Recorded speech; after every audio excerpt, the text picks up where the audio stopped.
Good morning, good afternoon, good evening, and good night, world, and welcome to the Ultimate Indie Mesh Game Contest 2025. We are extremely excited to welcome you all to the 4th edition of the Ultimate Indie Mesh, hosted by Sickhouse. What started out as a lockdown project to share interesting, new and diverse indie games from all over Europe in a time where people couldn't physically meet. The show now became a worldwide stream with participants from every continent, except Antarctica, but that is the goal for next year. We received over 40 applications for this year's edition. Thank you to everyone who applied. You made our work very tough. During the show, you will see the 10 selected contestants and their projects. Each have 3 minutes to share their games, and at the end of the show, you get to vote for your favorite one. And the winner will receive a spot on the Overkill Festival. Now, I won't be hosting this show alone, of course. Soon you will meet the video game Goblin, the captivating creature from England's woodlands. This golly goblin will be playing games with you, the audience, and the contestants in the second part of the show. And during the presentations in the first part, you can ask questions to the contestants in the chat, and the Goblin will choose one to discuss with the participants. So don't be shy and ask a why. In the chat, we're joined by the amazing moderators Andy and Anne, who will make sure to provide you with the links to the video game Goblin games and the voting links when the time is there. They're also making sure that the chat stays a safe space so everyone can enjoy the show. And when it's time to vote, the audience vote will be counting for 50% of the final result. The other 50% is decided by the team of incredibly judges. Later, the video game Goblin will talk to them, but it's already my pleasure to introduce them to you. First off, we have Pablo F. Cuarta. Pablo is a narrative designer and producer who co-founded the Latin American cooperative Matajuegos for independent video games dedicated to thinking of and creating games from social, political, and artistic perspectives. Their project Atuel won the Innovation in Experience Design Award at the 2022 edition of the Indiecade. And we're also joined by Zuraida Buter. Zuraida is an independent playful culture curator who creates spaces for play and design. She curates events around play and games and documents different events worldwide. Amongst other projects, she is one of the founders of the Global Game Jam and Playful Arts Festival. She is a program curator at Amaze Festival Berlin, and she is a mentor for the Sickhouse game production program. And last but definitely not least, we have Claire Kwong. Claire is a playful maker who connects art and technology to make people move. Her games encourage people to communicate and touch. Through her art, Claire aims to dramatize her own experiences and challenge personal and social boundaries. And with her game Between, Claire actually won last year's edition of the Ultimate Indie Mesh. During this show, the video game Goblin will have some moments with them, get their input, and you can ask them questions as well through the chat. But now, I would love to give the stage to my amazing co-host who will be leading the interviews with the participants and the interactive games. Chat, please give it up for the video game Goblin. Hello, hello. I can hear you all cheering and applauding right now. Thank you very much. Keep it coming. Keep the praise coming to the video game Goblin. That's me. That's right. I have come here from the woodlands of Bristol in the United Kingdom, and I have brought with me my, well, I haven't brought anything with me. I'm so sorry. It's just me. It's just me. But we've got some incredible games tonight, which we're going to see, and then we're going to get the contestants, the creators of these games, to play some wonderful Goblin games together. Goblin games which will involve you at some point scanning a QR code and then having magical, creative responses to the exciting things that you have seen. So keep an eye out on these interviews. Ask lots of questions in the chat so that I can ask them for you. And then I can take all the credit for having all the clever question ideas. I don't know what else to say other than to say, Niels, your outfit is looking magnificent tonight. Where do you get it? What is that magical human fashion, and can I have some? Well, And I think without further ado, it's time for me to pass the mic back to Niels so he can tell you the rest. But keep an eye on these streams. Send us lots of questions to ask, and I shall pass them your way to ask them of the contestants. Over to Niels. Oh my God, thank you so much, favorite video game Goblin. And actually, this beautiful outfit is created by one of our own colleagues, Dagmar. And later on, we will all cheer for Dagman. It is obviously always a pleasure to talk to you, video game Goblin. It's a long name though, but I will manage. But now, it is time for the first presentation of the evening. We're diving right in. Here to introduce Jonah Warren from Playful Systems LLC. Jonah is a developer and professor of game design. He is particularly interested in interactive art, experimental games, and alternative interfaces. His projects have been shown in exhibitions at GDC, Amaze, EGX, and more. Here to present Sloppy Forgeries. Give it up for Jonah. Thank you. All right, so again, I'm Jonah. This is my daughter Eloise, who's going to be helping me today. So Sloppy Forgeries is a game about copying famous paintings as quickly as you can. The game can be played with 2 players on one computer, like a local multiplayer with 2 mice, which we'll be doing tonight. Or it can be played with a single mouse in a single player mode or a online multiplayer mode coming soon. So let's play. Let me share my screen. Oops. Actually, sorry, 1 minute.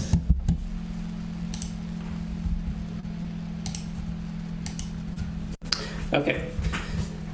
So in Sloppy Forgeries, we're going to go to local multiplayer mode. My daughter, click. All right. And so the first thing you're going to do is you'll have a number of paintings that you can choose from art history.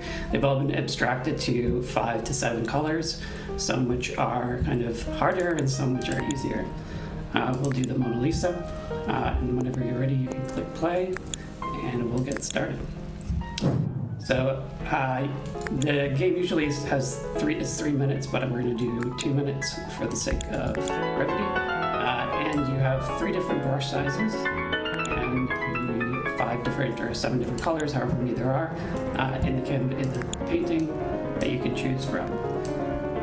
And as you paint, you can see that there's an accuracy bar at the top that basically just counts the number of correct pixels when the algorithm basically just checks each pixel in your painting in real time and compares it with the original. And if it's the same color, it's considered accurate. And as you paint, you also have these additional tools at the bottom. So these are called reference pins. So you can see as I drag it, there's also a version of that pin in the same location on the masterpiece, which you can kind of use as reference to correct your painting as you paint. It's really hard. And yeah, so you get those last for about 20 seconds, and you can use 3 of them. There's also another tool, which is the grid tool, which basically overlays a grid on top of the painting and you're painting the masterpiece, which just gives you additional kind of reference for where things are comparatively.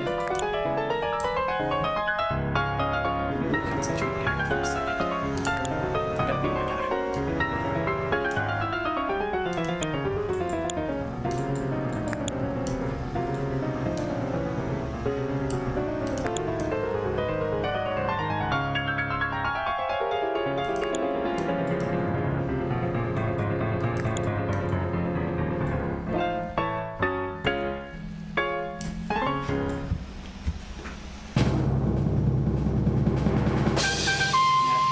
Done. It reveals exact accuracy here, so I've got 76, Eloise has 70, and it also gives us overlay showing which pixels are incorrect, like the red ones are the ones that are not the right color. So these should be green because they're green here, but these should be Yeah, they should be green, but I put brown.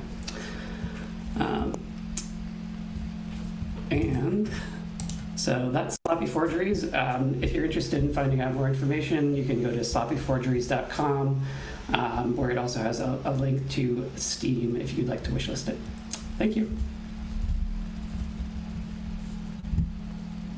Oh, wow, Jonah, that was absolutely magical. And we're getting a lot of excited comments in the chat. So, chat, if you do have any questions you'd like to ask our creators, please do post them in. I have a question, because here in my Goblin hole, I've tried working with mice before, and they're not very cooperative. So, how do you find it working with two mice at the same time? Yeah, it's a challenge that I've been working on a number of different years. There's different plugins I've used, but it's hard because you have to get to a kind of a low-level library to be able to access, because usually an operating system will just take multiple input and assign it to one cursor. So to kind of extract the two different positions, you just have to use some low-level kind of like input library stuff, which can be not so fun to work with. Wow, that sounds very difficult and very challenging. I'm curious to know, like, what if I'm not a good painter? What if I'm clumsy? Will it rate me badly for being clumsy? Well, not really. I mean, basically, it's just counting pixels. So the more you have, the better. But it is good to just kind of go in quickly and do broad swaths of color to improve your score. So, like, if there's a background with the greens, you just kind of try to do those big picture stuff first, and don't worry about the details, because that's what this game is. It's more about just getting the overall composition and less about the details. Oh, that's good. As a goblin, I'm not very good at details. I'm quite a messy person, as you can see by my by my goblin hole behind me. Well, thank you very much, Jonah, and we're really looking forward to chatting to you later as part of the Goblin Games. Over to you, Niels. What do we have next? Thank you so much. Our next contestant of the evening is Samuel Baidu. Samuel is a transdisciplinary artist who currently works as a dancer, theater maker, mentor, and game designer. They have degrees as illustrator and graphic designer, as well as a dancing degree. Their focus gradually shifted from executing the work of other choreographers to creating their own work. And their latest artistic research into the potential of virtuality as a sanctuary led them to create their first video game, Plum Road Tea Dream. Take it away, Samuel. Hello, hey, hi world. Thank you for the introduction, Niels. So as Niels mentioned, I'm first and foremost a theater maker and a dancer. Game design is kind of new for me. And this is actually the first time I'm doing like a showcase kind of thing. So bear with me. I'm just gonna activate my timer, and then I'm gonna share my screen and get into Plum Road Tea Dream. Yes. So Plum Road Tea Dream will be a narrative walking simulator. Oh wait, I see that my screen share is a little bit, it's maybe better like this. Yeah. It's going to be a narrative walking simulator, and I'm obviously not working on it alone. I have a team of game designers and fellow artist collaborators backing me up. And Plum Road Tea Dream will be a video game that exists out of a series of mini games or separate spaces. And throughout playing the game, you're visiting these spaces, and through a voiceover, you get more information on what they are about. And what happens within the game is actually that S, my alter ego in the game, creates these spaces, these virtual sanctuaries for themselves, as spaces where to feel safe, where to feel comforted. They create them out of a need for new rituals, both as a queer person and as a person of color. And I'm going to introduce these virtual sanctuaries to you. So the Empty Games is the very first game that S creates, and it looks at the potentiality of emptiness or of empty spaces as places that can turn into anything in whatever you desire. They are ready to be shaped and sculpted as you want.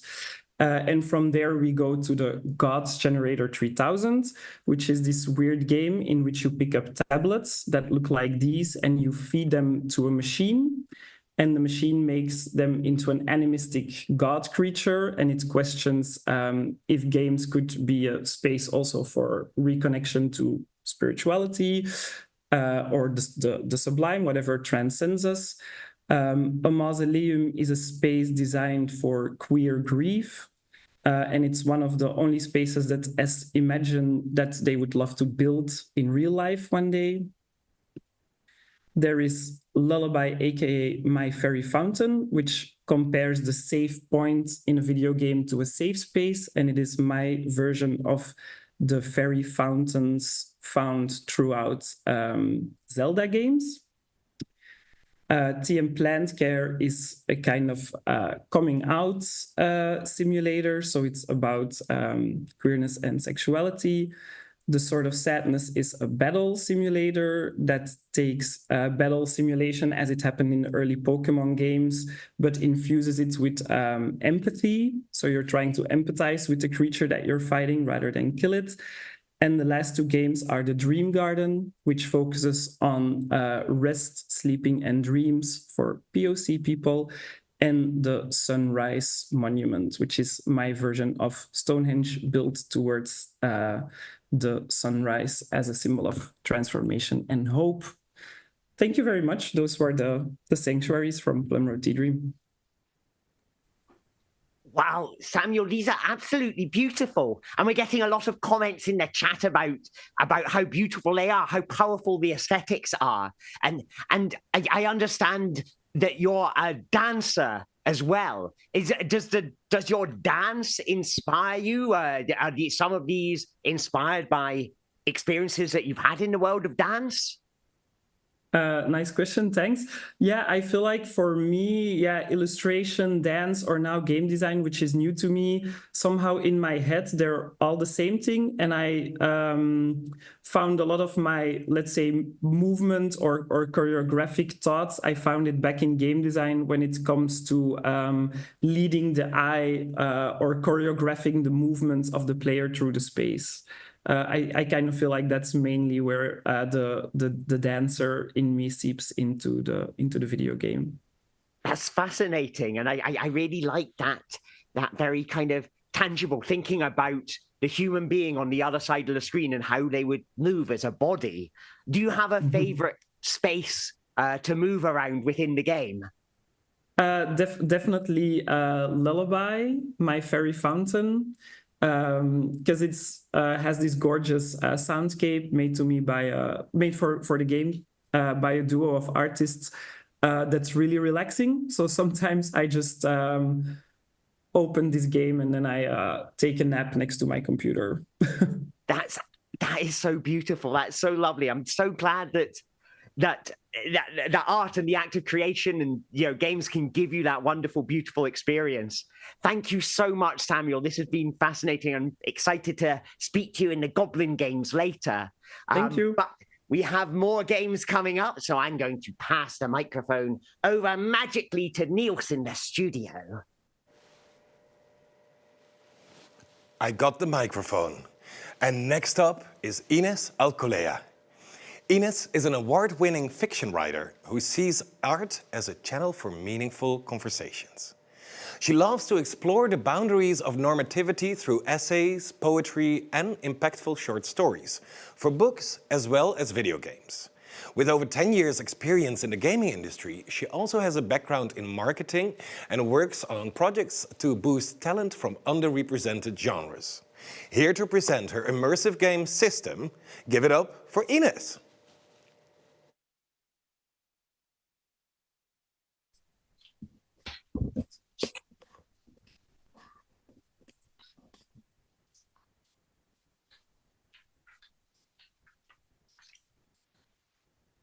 Hello, my name is Ines, and I am the only developer of System. The following message I am reading to you is written on my own free will. Nobody has forced me to say it. It's just a matter of nervousness. You know, developers in front of a camera. Haha. First of all, thank you so much to recognize System as a great game and make it part of the ultimate indie mass. Being this my third ever game is such an honor. However, I must say System is not a game, but a conversation that tests your correctness through constructing a simple grammar sentence. Please do not challenge the system. Just follow the instructions, behave, and you will be successful. System is a simple piece of software made on Twine, challenging the limits of the tool and my own assumed defects. System has no graphics, no art, no distractions. It's just yourself proving your skills and your grammar. This is now your moment to make your parents proud through the knowledge provided by the educational system they choose for you. So please follow the instructions and thanks to contribute to the system. Muchas gracias.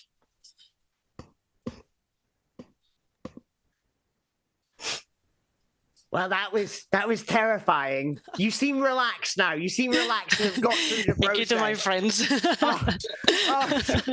I'm so relieved that wasn't an actual secret police. You had me going there.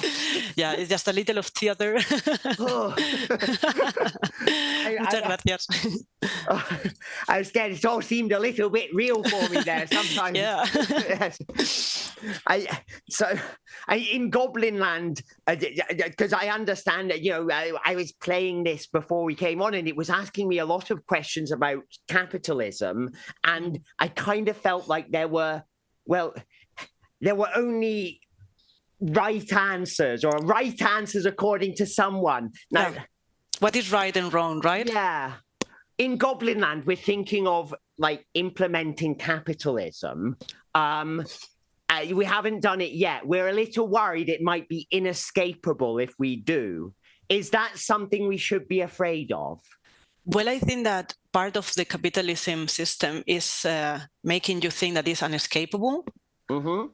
But I think that there are chances and there are options. And actually, the thing would be to challenge the system and to try to find other ways of doing things. Like, for example, I don't know, meeting your neighbors, collaborating with the people in your neighborhood. That's a really nice idea. Us goblins are very friendly creatures. Yeah. So we should make sure to have a nice, good, loving community before we start doing capitalisms. Is that right? Yeah, because in the end, capitalism is very, very cold and very isolated, and nobody wants to be isolated when we are in a society. I mean, it's like we are gathering animals. Oh, that sounds very scary. I had an animal in my goblin hole once. That's a location, not a part of my anatomy. I had animals in my goblin hole once. And they wrecked everything. They ate all of my mushrooms. It's very scary. So thank you very much for your advice. I'm just going to swiftly move on and pass to Niels. But that was magnificent. Thank you so much. Thank you. That was amazing. Thank you so much. The next project is Swarm, created by Alpha_Rats, who focuses on the 2D and 3D graphics, game design, and the programming, and Gloria, who performs, writes, and creates the music. Swarm is an ongoing video game project exploring different pathways for collective participation. To present the project, here is Gloria. Hello, everyone. How are you? And welcome to the world of Swarm. I'm just going to get my screen up. Is it this one? Okay. Okay. So Swarm is a West African-inspired queer multiplayer Twitch game where audiences have the ability to work together to unlock the game's music performances. It's a video game which acts as a virtual stage for queer performers. We birthed this in 2020 at the height of lockdown, where physical community was a complete myth, by trans games designer Alpha Rats and queer storyteller myself, music artist and actor Gloria. I developed the concept for this game as my work loves to explore the intersection of technology and music and how that development affects our needs for connection. I want to show you a quick trailer because music is really important to everything that we do in Swarm. So I will get it up. Okay.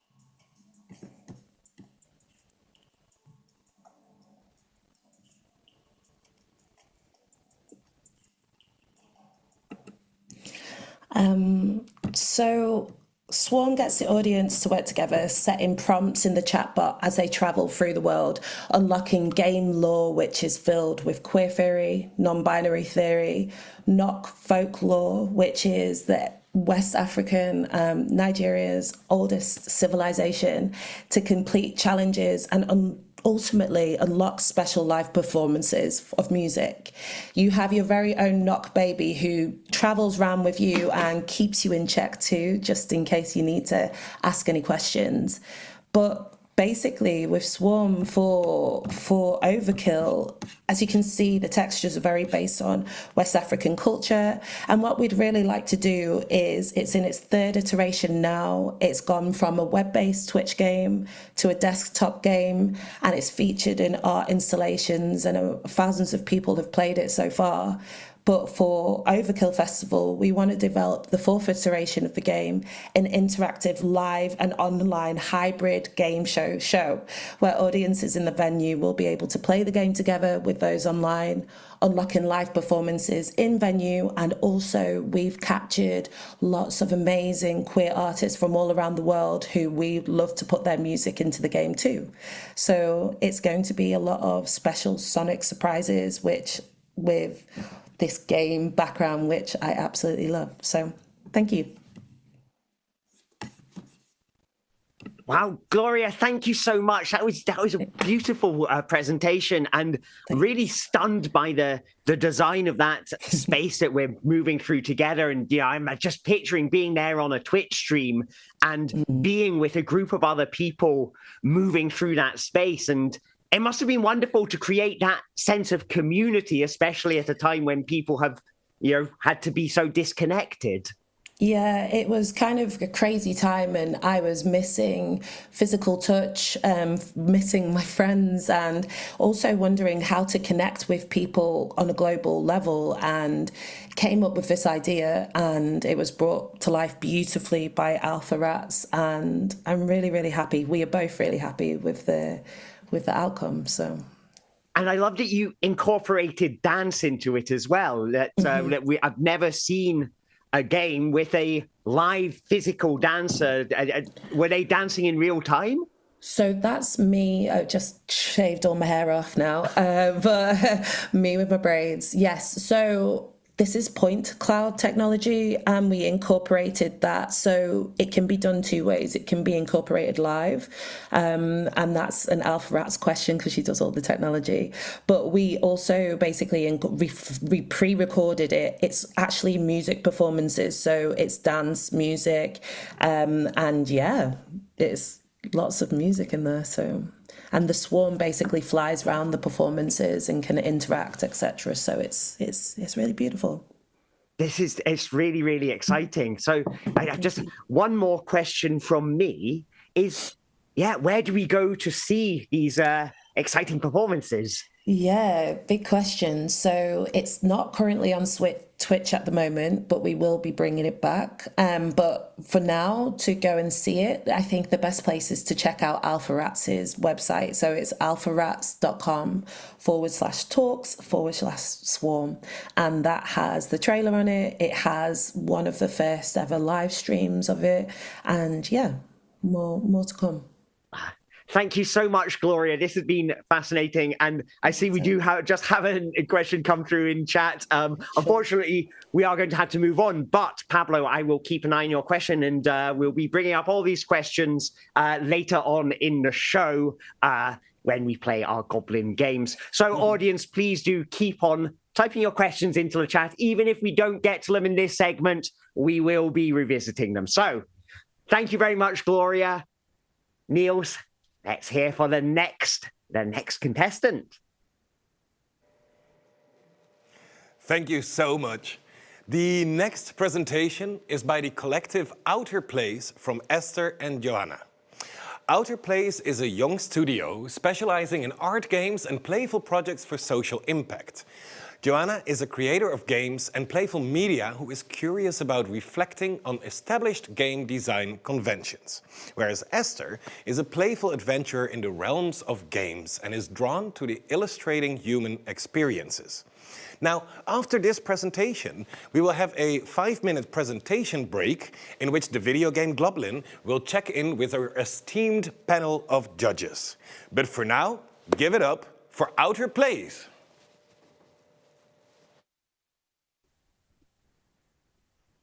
Hello, is anyone there?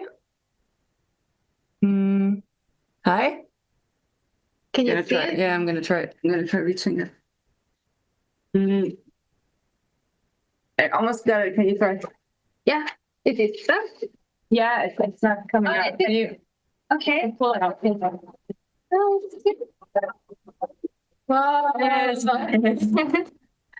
Hello, hi. I'm Esther. I'm Joanna, and we're here to talk about our game, which is called Something to Reach For. Just listen. Camera, but we're here. We're here, very much here. So our game is about holes, just like the one we pulled you out of. Okay, technically, it's not just about holes themselves, but about the act of reaching into holes. Well, okay, if we want to be really super precise, it's about loss. I just didn't want to ruin the mood immediately. Yeah, but it is kind of about loss. It's about the character of the game called Leah, and the game begins with her losing something that's very dear to her, which is her bracelet, and she accidentally drops it into a sewer hole. She tries to reach in, she tries to grab it, but it's gone.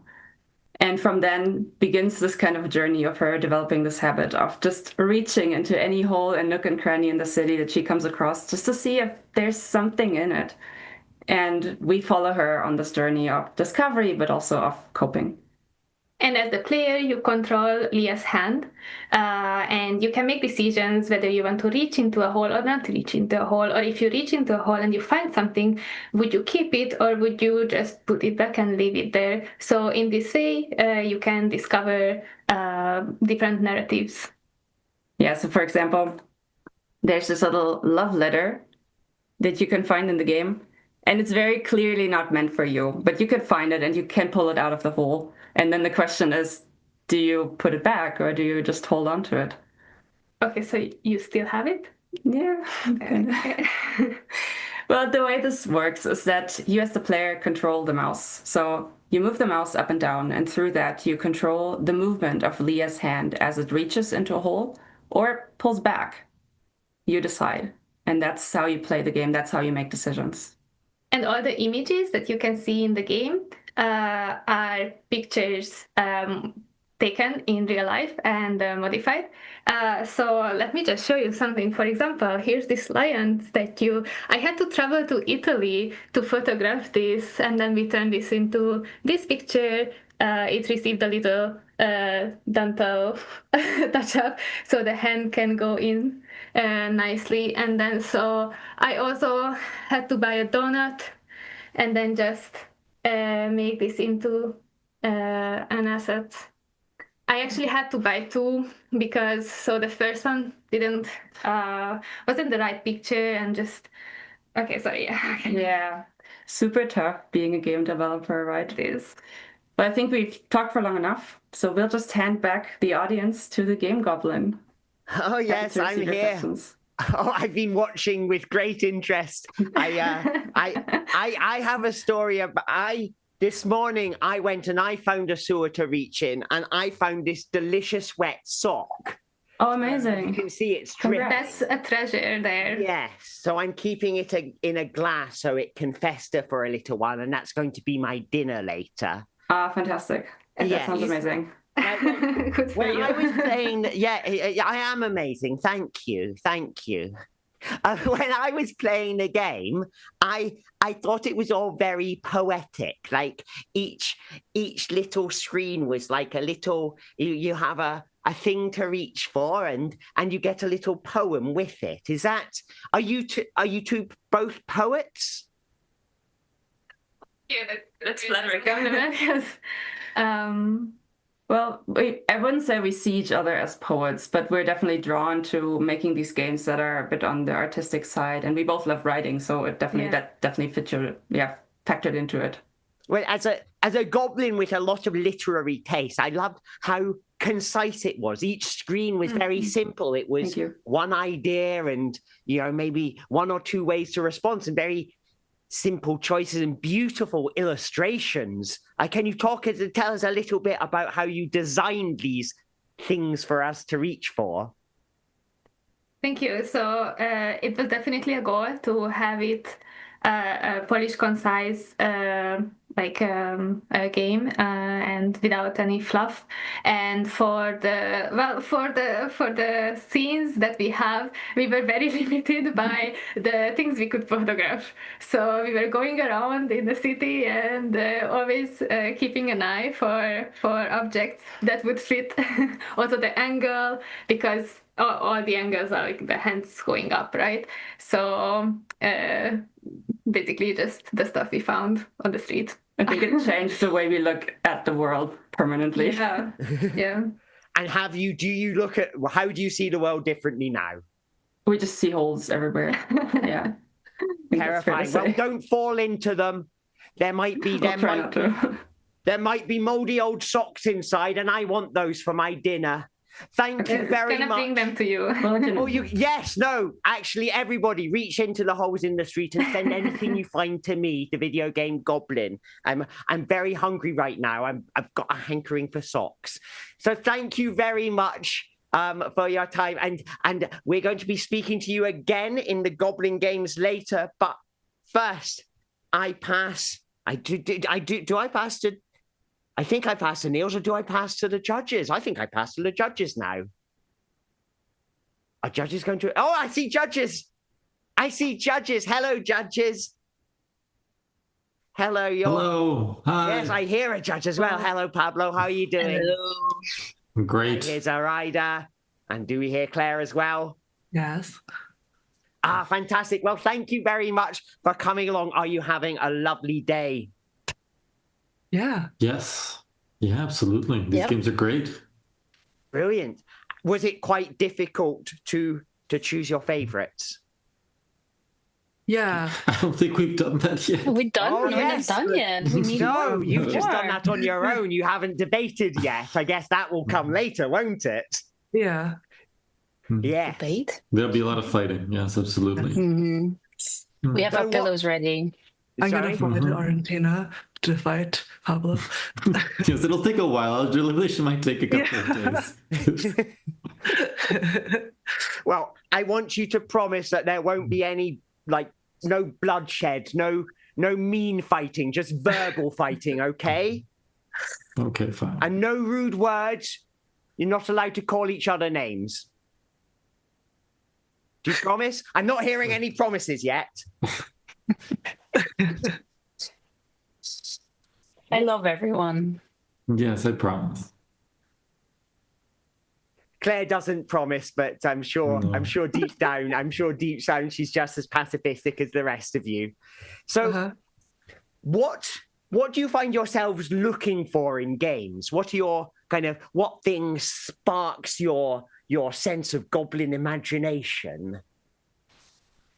For me, I know from last year, 3 minutes is a really short time to present a game. So if you can get across what your game's concept is, what it like, kind of the gist of it, while having a kind of engaging presentation, that's great. I mean, that's very, very hard, you know? I feel like people have pulled it off so far, but yeah. Yeah, I mean, they've been very imaginative so far. That's been wonderful. And what I find... Oh, Pablo, go ahead. Yes. No, what I find myself reacting to a lot in presentations is what creators bring in from the rest of the world into their games, from their own personal lives or experiences or interests. I think this is what I react to most strongly. And how about you, Zoraida? Anything jump out to you? Yes, in what way playfulness in the games are engaging also the audience. And like, you play a game, but there's also an audience that you're trying to expose to your story and to your gameplay. So this is also what I'm looking for, to see what kind of responses it could bring to the audience. Excellent. Well, I think we've had some, really exciting sessions so far. I'm kind of interested in, how does one go about becoming a judge? Do you have to go to law school? Yes, No, very you intense. just have to win the Indie Mash contest. Ah, yes, you did that, didn't you, Claire? How was that? It was amazing. I went to Enschede. I met all these people in person. They're so warm and welcoming, and I just felt amazed. What was it like presenting at the Overkill Festival itself? It was weird. I mean, it felt really good. I met the judges in person, and they told me what they rated my game. I was like, oh, thank you. So if you win, you get the gift of knowledge. Yes. The forbidden truths. But I really do feel like the audience at the Overkill Festival is one of the most like open, like they're willing to try everything, including my game. So, yeah. And tell us a little bit about your game, Claire. Oh, sure. So it's a game where you hold hands. It's called Between. So two people have to kneel down onto a projection and hold hands, and like they have to kind of move around. And you can imagine it's kind of difficult to demonstrate in 3 minutes on Indie Mash. So I did a PowerPoint. I mean, that worked. So, Evidently it did. The power of old technology. In Goblin Land, we got over PowerPoint years ago. Oh. Yeah. We draw pictures on bits of string and then dangle them out our Goblin windows. Should have done that. And we're getting a message in the comments to say Claire's game is amazing. So you've got some fans in chat, Claire. And so, Zoraida and Pablo, what is it that you do when you're not judging games? Play games? Play games. Play games, sometimes teach games, and very, very rarely make games. As a treat. You get to do it as a little treat. As a curse, yes. Yes. Because you're, I understand, Zoraida, you are a curator of game events. Is that correct? This is correct. Yes. I just had one last week, was in Berlin. So I'm still recovering from this, actually. But I didn't have time to recover, but I'm still, so I slept today before to get, worked up for this, or prepared for this lovely event tonight. And is there anything in particular that makes a game work really well in an exhibition? It's been a while since I did an exhibition myself, so that's a good question. But I'm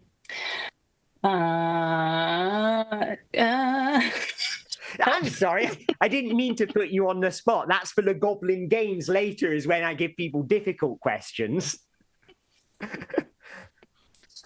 I can, if people can reach out to me to ask more questions about this, but on the live stream. Yes, that's right. You can reach out to Zoraida, Pablo, and Claire to ask them more questions. Or, of course, you can ask questions in the chat, because I will be talking to you judges a little bit later again. Comment for you, Pablo. Pablo makes beautiful games. So even in that tiny little bit of time you have, you are creating beauty. Thanks. Thank you very much. Just before we move on, quick question for Pablo is, what is it that you teach and where? I teach game design and sometimes production and sometimes narrative design, but generally game design. Fascinating. And where? Oh, sorry, I didn't get the where. At two different universities here in Buenos Aires. One is the Di Tella University, Torquato Di Tella, and the other one is the Universidad Nacional de Scalabrini Ortiz. And now I'm getting a sense of who's asking this question and why they might want me to say that out loud.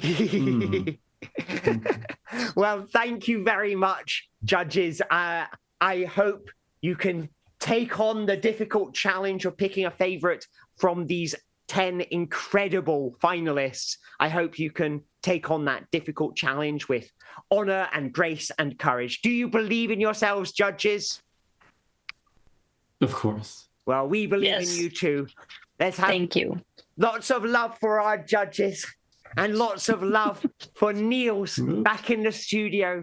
Niels, what have we got going on next? Thank you so much. And also thank you so much, judges, for joining us tonight. I will also send love to the judges. And now our next contestant is Aleku. And Aleku describes himself as an obsolete tech fixer and repurposer. He's here to present the Ventilation game console, which is part of the Cyber Cirujas collective, which roughly translatable as cyber hobos. It is a collective based throughout Argentina that fights planned obsolescence, that's a hard word for me, by recycling discarded hardware into playful experiences. You will see it all now, so give it up for Aleku. Oh, not yet, because I see that there is something happening at the director booth. So now I would like to say that don't forget to put the questions that you have in the chat, of course, because Andy and Anne are there to retrieve your questions. And make sure that the video game Goblin obviously will see them as well. Further off, so what we said before, the winner of the Ultimate Indie Mesh will receive a spot at the Overkill Festival. And the Overkill Festival is a festival that I believe is going into its 13th or 14th edition already. It is hosted here from Enschede. And what we're doing is trying to combine indie games, of course, together with art, experimental films, electronic music. And later on, we will hear a little bit more about that. But for now, we go to Aleku. Hello, hello. Hey there, Niels. Hi, folks. I'm Aleku. I'm from Buenos Aires, Argentina, and I build and repair gaming things.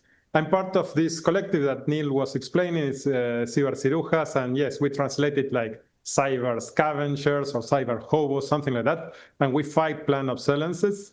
And that's what happens when your fridge breaks after you purchase it, 2 years after you purchase it, or your phone that you can easily repair. That's companies making their money and contributing to the unhealth of this world, right? So we try to fight that.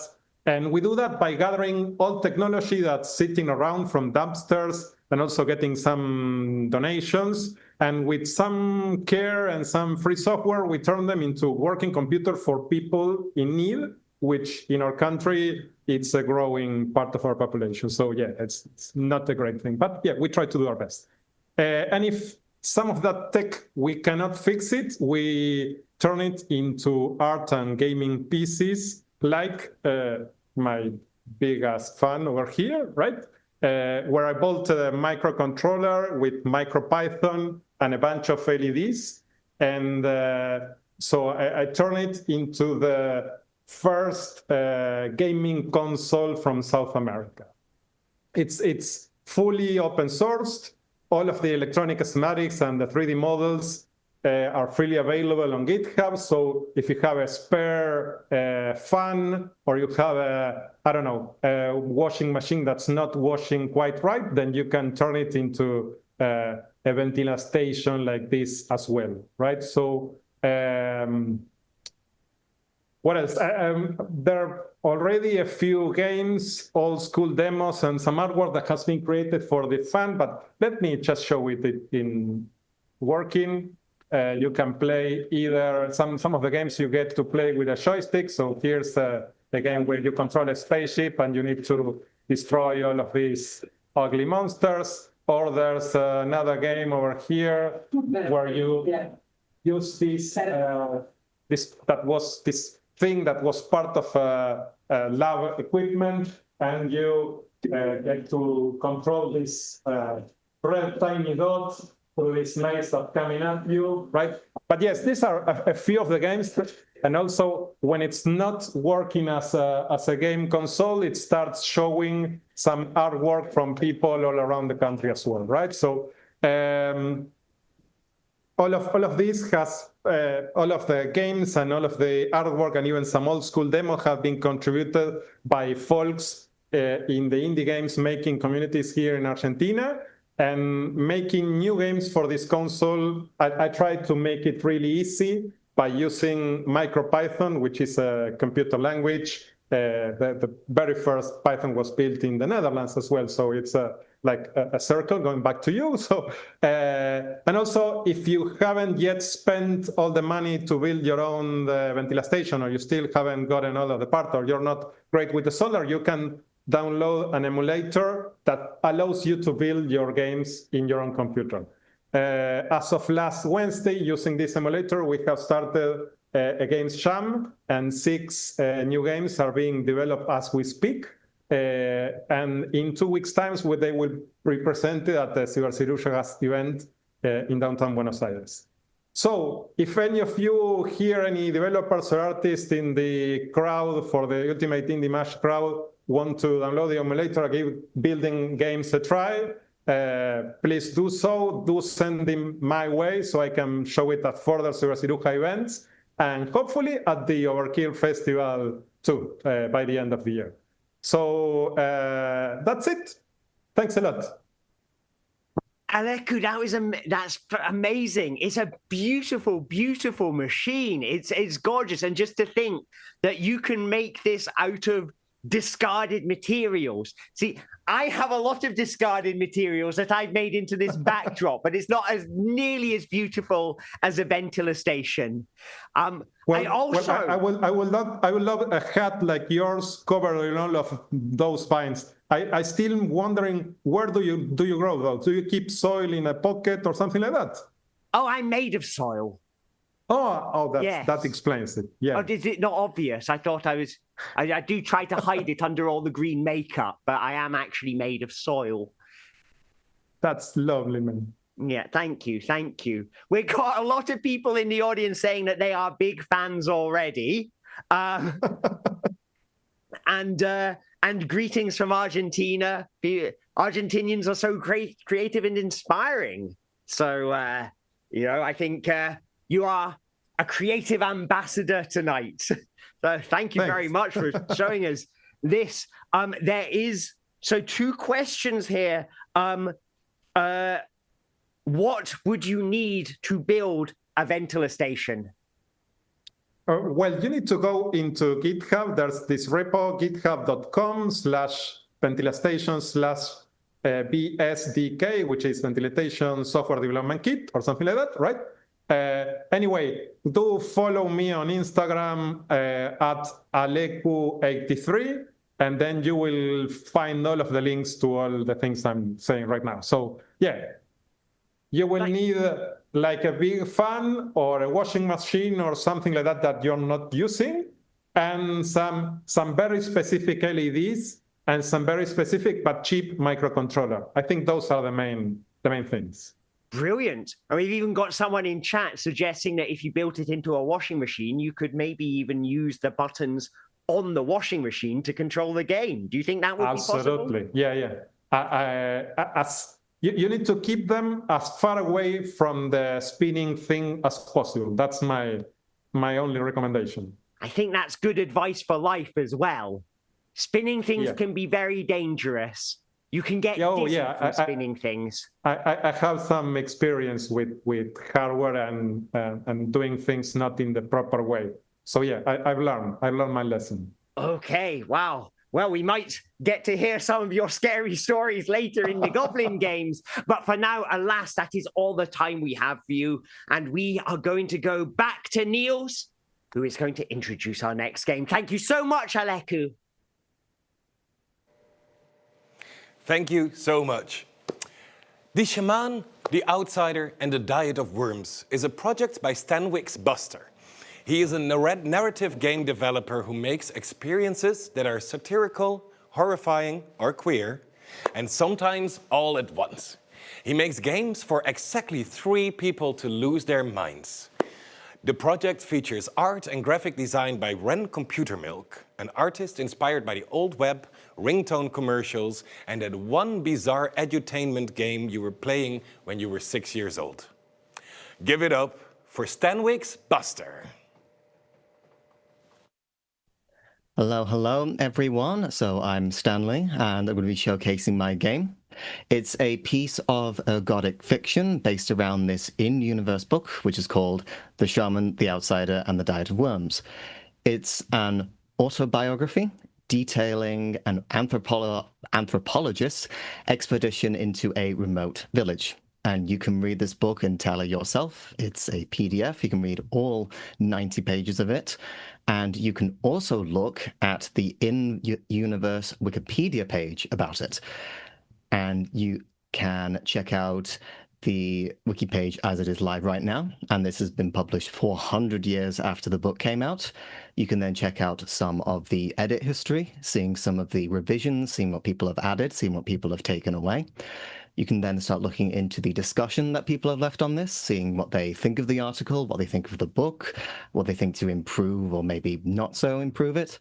And this game's pretty open-ended, and it's up to you to figure out which of these sources are telling the truth, and if there even is a truth to begin with, because I'm not going to tell you, and it's all up to you.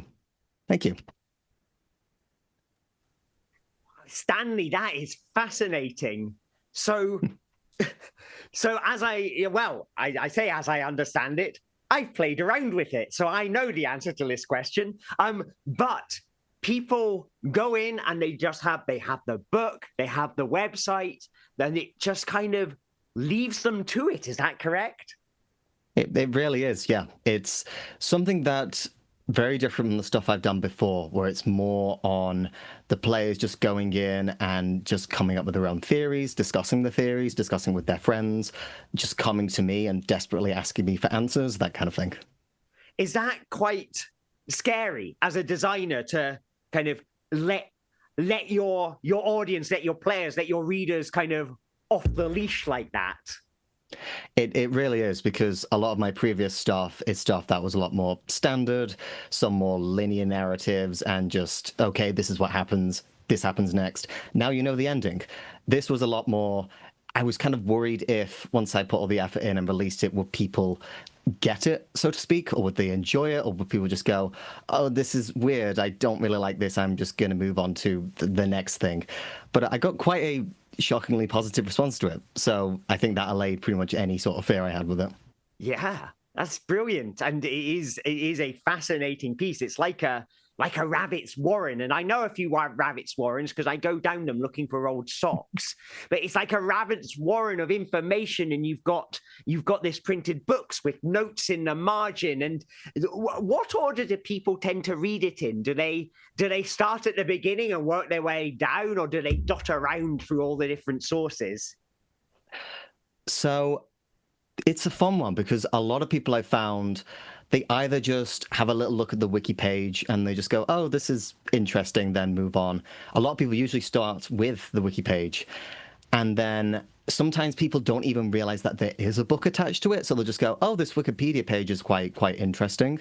And then they'll go, wait, hang on, there's like a whole PDF attached to this. And then they kind of like rediscover and get even more excited about it because some people just really like the Wikipedia page on its own. So that's quite a nice thing that I found.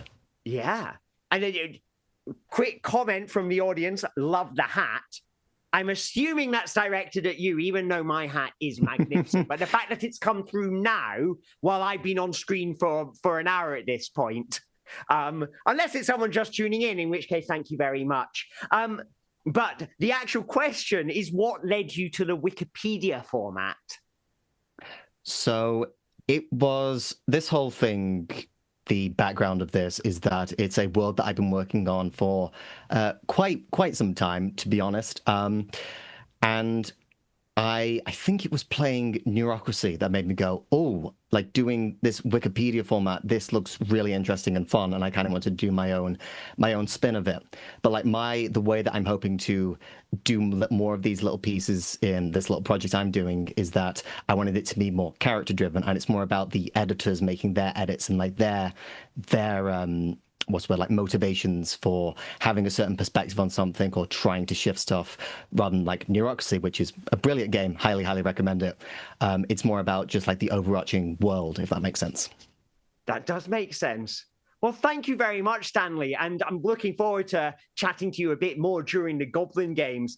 And I have to say, you really are giving Niels a run for his money in the best dressed competition tonight. So congratulations on that. We'll let you two fight over it later, but over to you, Niels, in your second nicest costume of the night. I do love a bit of fake fur on my shoulders, that is correct. On behalf of Team Tele, creators of the game Tele, our next presenter is Yuta Tanaka. Yuta is a freelance game journalist, streamer and curator who has a passion for finding and sharing experimental games, art games, social impact games, and so on. This year, he has already been in the jury for a game award himself, and he is an ambassador of Safe in Our World. Here to present Tele, a game that found its beginnings at the Kyoto Game Jam Games for Good. Give it up for Yuta. Hey. Oh, hi. Hello. Okay. So I'm Yuta Tanaka. Yeah, thank you for introducing me, Neil. I'm the game director of the game called Tele. And let me begin with sharing a little background of our game. So let me share the screen. Okay. All right. Okay, so last November, we had an offline game jam called Kyoto Sozo Game Jam, Games for Good. And it was a social impact game jam. The participants were given a bunch of themes, and we made a team of 6 members almost firstly met and selected the theme of public health to work on. I had an experience of being depression during the remote working after the spread of COVID. And I went through a lot of miscommunication between the distances. And I thought it would be good if there's a game, let players imagine what kind of lives are leading on the other side of the online space. And we won that award by that concept, and now struggling in the creation process. So this is our presentation on the game jam. So, okay, now I'm moving onto the gameplay. Okay, so just a moment. Okay. So, well, actually, we are in the very early stage of the development. We just made our demo of the first scene, and I'll show you that. Okay. In Tele, players will look into the people's lives with the tiny view of the telescope, and that was the virtual space. And when you focus on the avatar, you can see their actual living. But if you can, but you cannot see the full situation at first, so you can only guess by observing carefully and looking at objects which may be related to the persons. Then gradually, your scope size will be wider and may be able to find the background stories behind them.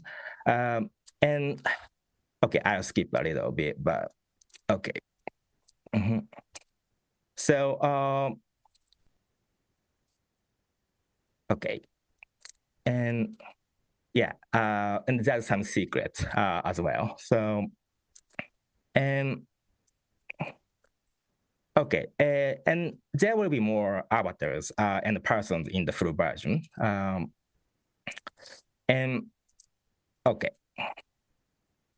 So in this game, we are challenging a few things. One is we are making this as totally a textless game. In that way, there would be more space for the players to think about our theme deeply. And also, we are hoping that will make more chances to spread this game to global audiences as well. And another one is we are trying to make the control systems with single stick only. There will be no other buttons. So we'd like to have people play this game, those who don't usually play games, and or those who have some difficulties with using so many buttons. So, and we are also challenging to make this for the simple gameplay, but really like emotional experience.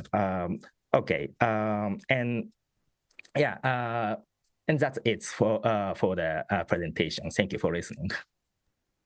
Thank you so much, Yuta. That is fascinating. And we're getting a lot of lovely comments in the chat.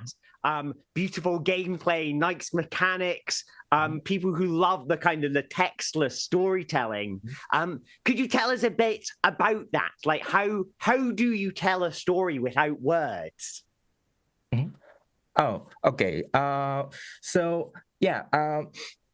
So yeah, it's really well challenging part. But the so you saw that our very beautiful well art. Yeah, it was it's well drawn by the professional illustrator and cartoonist of our team, and well he's really good at making narrative with well his illustrations. So in that, so we are talking about the well like how to like express the like all the backgrounds behind it, but the he puts in it with his great skills. So. Yeah, I mean, the artwork is absolutely beautiful. And I think there's definitely a sense that I got from watching the video was that you know, you go around this world, you see it through a tiny little lens and you see these little fragments here and there. But the process of understanding the story is by putting together those fragments in your mind. Is that accurate? Oh yeah, yeah, it's accurate. Yeah. So, but the well, so in the process of development, we will add like more like fun well game mechanics with that scope. Yeah, so we are thinking a lot of well playful ideas as well. So it won't be like boring, just like a looking only game. So fascinating. Well, I can't wait to see what it is you end up asking us to do with that that fascinating scope mechanic. And I'm sure we'll have the opportunity to hear more about it during the Goblin Games coming up very soon. Yep. But our time together is up for now, so I'll pass you over to Niels. But chat, thank you very much for your questions. Keep on sending them through, because we will be able to ask them during the Goblin Games. See you later, Yuta. Back to the studio with you, Niels. Yeah. Oh, okay. Thank you so much. We only have a few We have a few presentations left. When the macromedia flash era of the internet died decades ago, its ghost kept following Noël like some weird imaginary friend. Now, Noël creates stories about spies, dystopian corporations, and queer people with an existential crisis. That is very relatable to me. They've been creating their game Global Farm for quite some time now. And now it's being shared with all of you. Give it up for Noël. Hi, everyone. Let me share my screen real quick. Have a presentation. Oh, go. So, hi, I am Noël. I'm the creator of Global Farm. Global Farm is an episodic story about spies and love. It follows the two main characters, Zoe and Gabe, who are corporate spies on the run. It's a comic that also has interactive elements, animations, music, and mini games. When it started in 2022, it was just a black and white webcomic. But by episode 3, it looked more like a visual novel with puzzles and inventories and people to talk to. And by episode 5, there were animated sections and mini games like this battle scene. The story opens with Zoe and Gabe on a wild mission where Gabe makes a guy explode with a strange gun. And after that, they are running from the authorities. And they run pretty far. The person who made the strange gun gives them a device that zaps them to an alternate dimension. And in this alternate dimension, they meet a guy who looks a lot like Gabe, but he's not as friendly. That's the story of the first 5 episodes. And now I'd like to tell you a bit more about the episode I'm currently working on. The upcoming episode is very different from the other ones. It's a flashback episode that focuses on Zoe and her relationship with her partner, Prin. That's Prin right here with the sunglasses. The first 5 episodes were all about experimenting with form, but for the upcoming episode, I wanted to dive deeper into the characters and take the theme of running away from a more emotional perspective. It's an episode that talks about some serious topics, like how scary it can be to fall in love, because falling in love means you have to be vulnerable and let people into your life, and that can be really tough.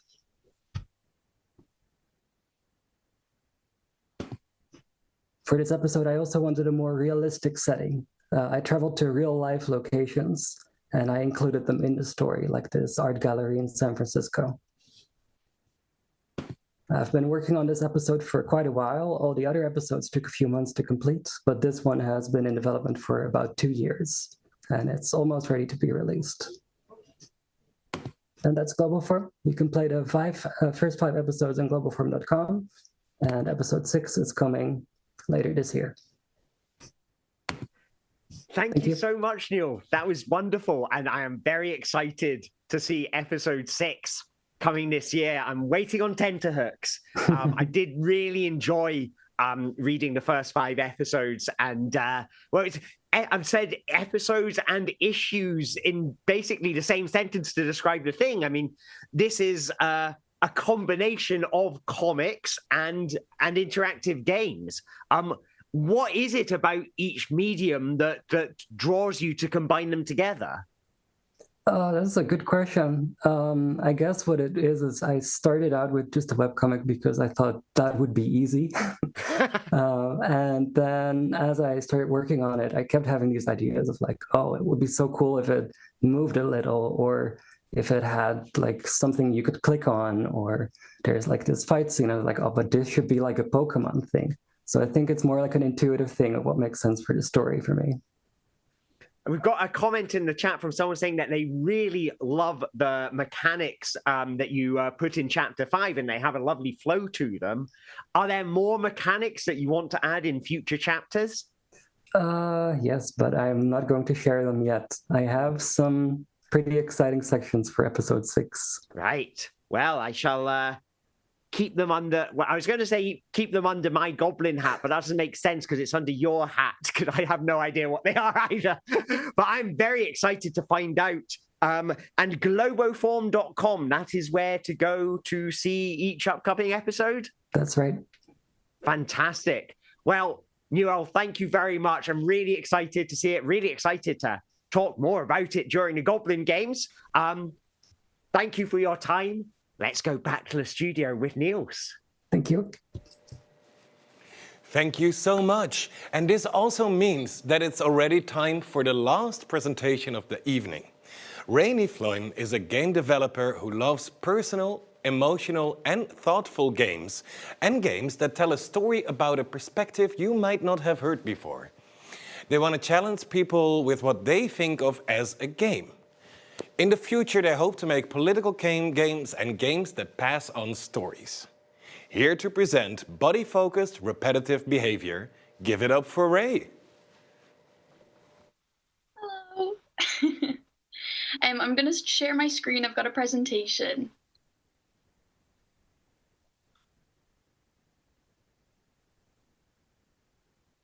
Okay, here we go. So body-focused repetitive behavior is the name of my game, or BFRB for short. It's a point-and-click narrative-based game about kind of my journey with basically finding out I've ADHD. And I had zero, this is my first like proper game. I had messed around in Bitsy before, but I did this in Unity, and we were told I'm doing a master's in game design, and this was an assignment, and we were told to make a prototype. My prototype was literally, I have a background in animation, so it was literally an animatic. I went into class and was like, this is what I want to make. I don't know how to even open Unity. How do I make it? And someone showed me how to make a button in Unity, and you know, the rest is history. Yeah, so basically the game is kind of about this weird stim that I have where I rub my eyebrow like this when I'm nervous, and kind of coming to terms with the fact that that it was getting quite bad because I had rubbed my eyebrow so much that the tail like was gone and I had to draw it in. I also struggled with adult acne and picking at my face. And I think I really wanted to convey this kind of like feeling of like the texture, the tactileness, and the kind of obsessing over these little tiny imperfections and pores. And it was almost like a way to kind of not do my work, like, and I would just lose time like digging in my face, which is horrible. And it's a body-focused repetitive behavior, now you know.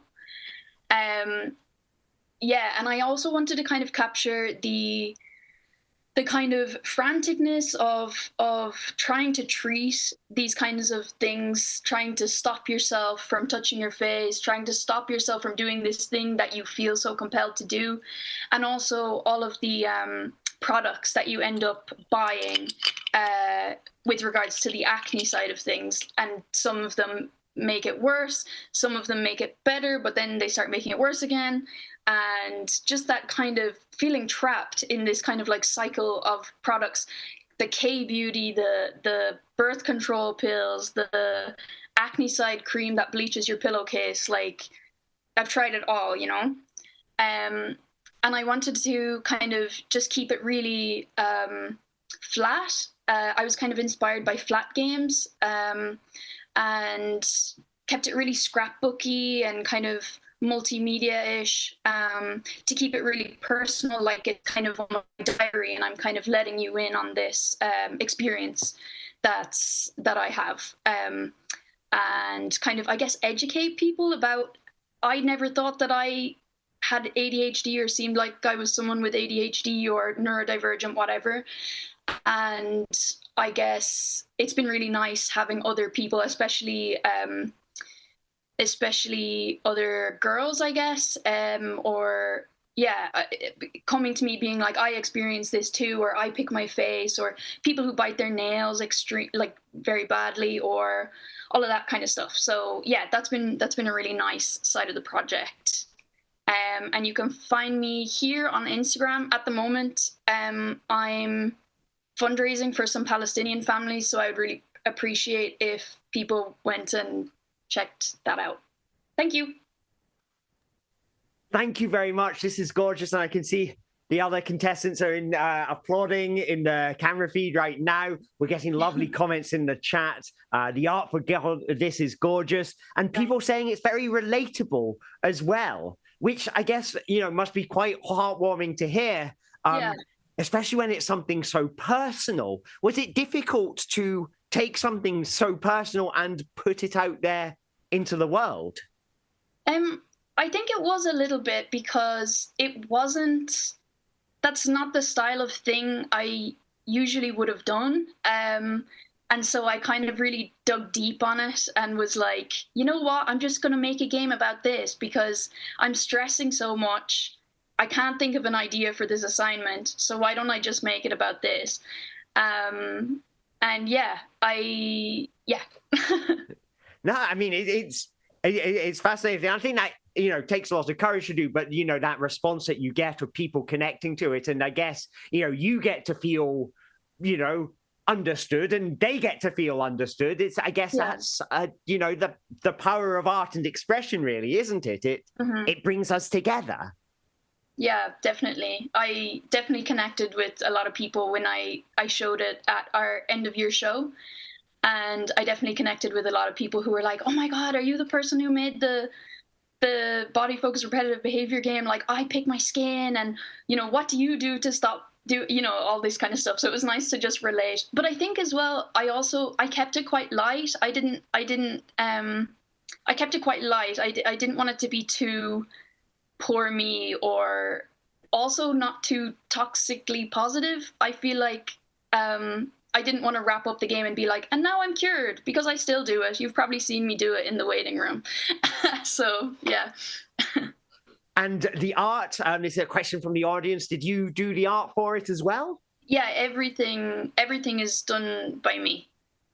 I mean, it's a beautiful hand-illustrated style. To me, it reminded me of journaling and things like that, and scrapbooks, which I guess, added to that very personal feel that it has. Yeah, I wanted to, I kind of was inspired by those games that you'd play when you're like 14, like those doll dress-up flash games that you'd play in computer class when you were meant to be paying attention. So that was very the vibe, like adolescent, personal. Yeah. Well, thank you very much for showing us that, and it really is wonderful. And with that, you're our last finalist of the night, so we have now seen all 10 finalists. But the fun has only just begun, everyone, because very soon you will have the opportunity to join in the Goblin Games. You have seen 10 contestants, and soon emerging on the screen and in on a web link that will appear in chat, you will be able to access some little tasks. We're going to ask you to draw pictures of some of the games that you've seen, maybe give some words to describe them, and we're going to be using those live on camera. We'll also be asking any unasked questions to our guests. So is there anything that slipped through the cracks that you didn't get to ask? Please do type it into the chat right now. But it is time, I believe, for me to pass over to Niels. So Niels, take it away. Thank you so much, and give it up one more time for all 10 contestants in the chat. Thank you. There is nobody here, so like there's a lot of clapping going on. We're almost going into the second part of the program, the part where you, the audience, gets to play as well. But before we go there, we would like to give an extra mention to a special project we received. If I Must Die is an interactive game created by Mert Hadim Liolu, based on the poem with the same name by Dr. Refat Al-Arir.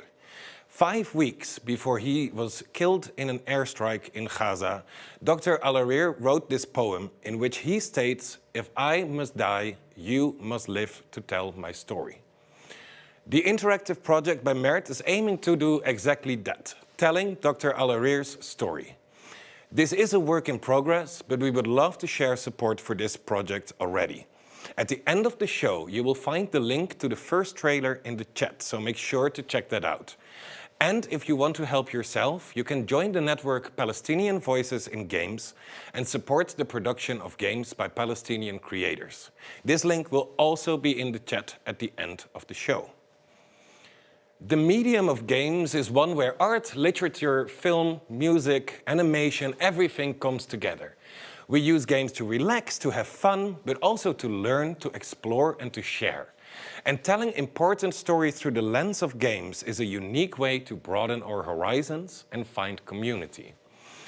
This is also what I personally love so much about this medium and also about this show, sharing together and learning and playing from and with each other. And playing together is exactly what we're going to do now with you, the audience, the participants, and of course, my new best friend, the video game Goblin. Take it over, Goblin. Thank you so much. Hello, hello, I'm back. And I can't hear myself anymore. I could briefly, and now I can't. Excellent. I've had a little costume change. It wouldn't be an award show without one. So I am joined here in the chat by all 10 contestants from tonight's Indie Mash. And we should have, coming up in the chat and hopefully on screen, a QR code. If not, there'll be a link in the chat for you to go to. There it is. I see it now. Look at it. Magnificent, square, beautiful. And look beside me. Oh, there we go. Look beside me over there. 10 fantastic contestants and a double goblin. Twice the goblin for your fun. It's a wonderful day. Did you enjoy doing those presentations, my wonderful, wonderful friends?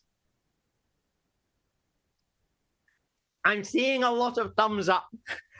I'm hearing things in the affirmative.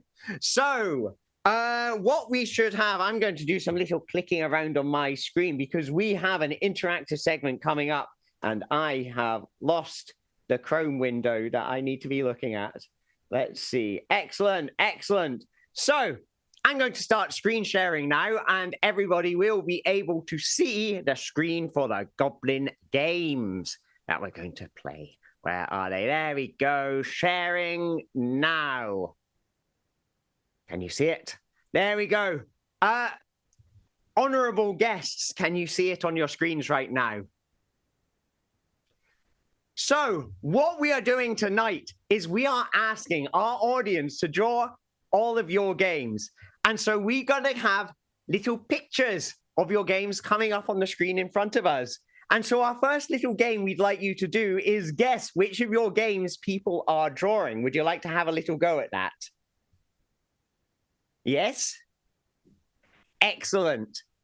Feel free to unmute yourselves as well. We can have you all unmuted. It's easier. Just don't worry about it. We'll meet you if you become too noisy. Oh, I can hear all your beautiful voices. It's magnificent. Hello. It's like the angelic chorus.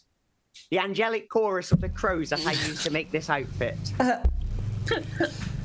Thank you. That got a chuckle. I'm happy with a chuckle. I like a chuckle. So, my lovely friends, would you like to see the first picture and see if you can figure out which game it's a picture of? Yeah. Yeah? Let's give it a go. Let's have a look at this one. Okay. What do you see? What do you see? Is it the all-seeing eye? The crying eye. Yeah. Crying eye. Crying eye. Whose game do you think that is? Do we have an idea which one it might be? me. Is it me? Yes. Could it be body focus repetitive behavior? What are we thinking? I wish I could see you all of you at the same time. I'm going to play with my windows until I can, but it doesn't look like I can. I really want to see all of you. Oh, I can see more of you. I'm just going to talk a lot while I try to resize this window, and I drop my voice a little bit. So now it has sounded less like a goblin briefly. There we go. So, okay, you got this, Goblin. Thank you so much. Thank you. I love you, contestants. You're my favorites. So, to all the contestants. Yeah, sorry, I didn't catch that. I said you say that to all the contestants. I do, because you're all my favorites. If there is one contestant that is too good, we bump them off. We throw them into the Goblin River and we pretend that we never met them. You have no idea how many game developers we've been through. I'm scared now. Didn't know this was sorry. Hunger I Games. promised I wouldn't be a scary goblin. I was going to be a nice goblin tonight. The line All right, is so so The selection process went through. you were the strong ones. You survived. So, are we ready to find out which game this picture is? What do we think it is? Is it body focus repetitive behavior? Anyone got any other guesses to the contrary? For sure. Body focus, let's find out. It is. It's body focus repetitive behavior. Well done, well done. I think you all get a point. These points will matter, by the way. These are the main points. The voting, they'll be voting later, but that doesn't matter as much as this. Nice. This wins you this onion. So if you get the most points, you get an onion. So how are you going to pass the onion to us? Goblin magic. Yes, like that. Goblin Okay, magic. cool. Just wanted to check. Thank you. Yes, between bits, I'll go and look up my Goblin magic books to figure out how to do that. Amazing. Yes. Okay, for the prize, a point towards an onion. Would you like to see another picture? Okay. No, that one doesn't. That button doesn't. Oh, because I haven't switched this thing off. This worked so well in rehearsals. There we go. Show drawing. Ooh. What is that? I can see someone with curly hair and a big chin. I saw somebody farting. You see somebody farting? I saw fart too. Okay, which of your games involves the most farting? I think it's ventilation, maybe. Oh, ventilation. Yeah, looks like that. Ventilation, yeah. This is the fan, for sure. We're all thinking ventilation. Or the flying from Swarm. Or the flying from Swarm. Oh, which one do you think you're going to place? Abstract. Yes, yes. I see potentially arrows on there. What do you think? I see a monkey head. I can see a monkey head here. I see both ears and kind of the profile of the monkey looking towards the right. So, yeah, but I don't that would see be interesting because I don't remember any of your games having a monkey head in them. but I'm definitely seeing one here. Sorry. Jonah, does anyone ever have to paint a monkey head in Sloppy Forgeries? Not yet, but maybe Not yet. Yeah, exactly. In there. We can upload and update. Can you get them to copy this picture here? Yeah, I could. Yeah. Brilliant. Take a screenshot But I'll right now. send you the files afterwards. Let's have a look. Which game was it? It is Ventilation. Well done. All right. Who wants another? Shall we see another? All of these are being drawn in real time by the audience, the Sickhouse audience. All right, okay, we need to curveball here. Okay. Not making it easy for us, are you? Any ideas? I mean, if you each guess someone different, then you get maybe the shaman, the outsider, and the diet of worms. Oh, yes, it's abstract. Yeah. Abstract, enigmatic. Yeah, I like that. Any other thoughts and ideas? I have no idea. I mean, I think all of your games raise big questions about the nature of games, the nature of play. So I'm going to guess it's all of you. And I know that's going to be wrong because I made this thing and I know that's not an option. So I've already lost a point. Shall we go with the diet of worms? Yeah? Let's give it a go. Reveal the game. It is! Wow. Oh my God, Samuel, I'm giving you 10 onions for that. Oh my God. You just won yourself so many onions. I'm gonna make onion soup. I can't wait. Will you send some to me, please? Of course. I'll give you my address. It's in Goblin Land. You can send it using the power of imagination. Let's see a couple more. What have we got now? Oh, we've got that one again. And what do you think it is? And we've got this one. Oh, That's the fan. Yeah, That's definitely again, the fan. ventilation again. Yeah. I thought it was like halfway between a pill and a marble. You're much more switched on than me. Let's have a look. Is it ventilation? It's apparently a styrofoam. Right. I'm gonna place Maybe a the bet on my dimensions were- website not working properly. Someone said they saw a mouse, and I don't know whether it's for something I saw in one of the pictures, or if it's scurrying around my flat at the moment, so I need to worry. I may have vermin, not just goblins in the flat. What else? Okay, we got that one. Yes, we've had that one. And keeping it abstract, audience. We got some really good artists in the chat. Beautiful. I like that they're making it hard. What? Sorry, it looks like a sock. Is it a swarm? A swarm. I think this is swarm, yeah. Could be. It does look swarmy. Or Looks maybe a like hole.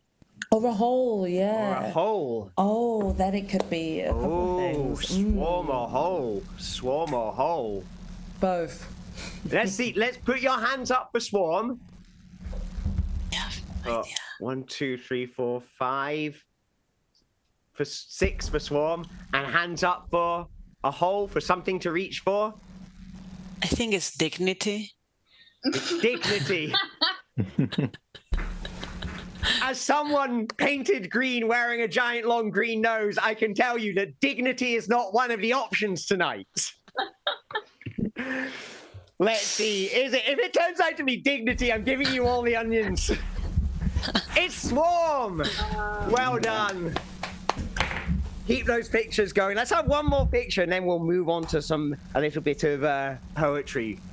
We've got a terrifying eyeball. Someone has really figured out how to use the paint program, because they've done these little veiny lines on that by drawing white on top of red.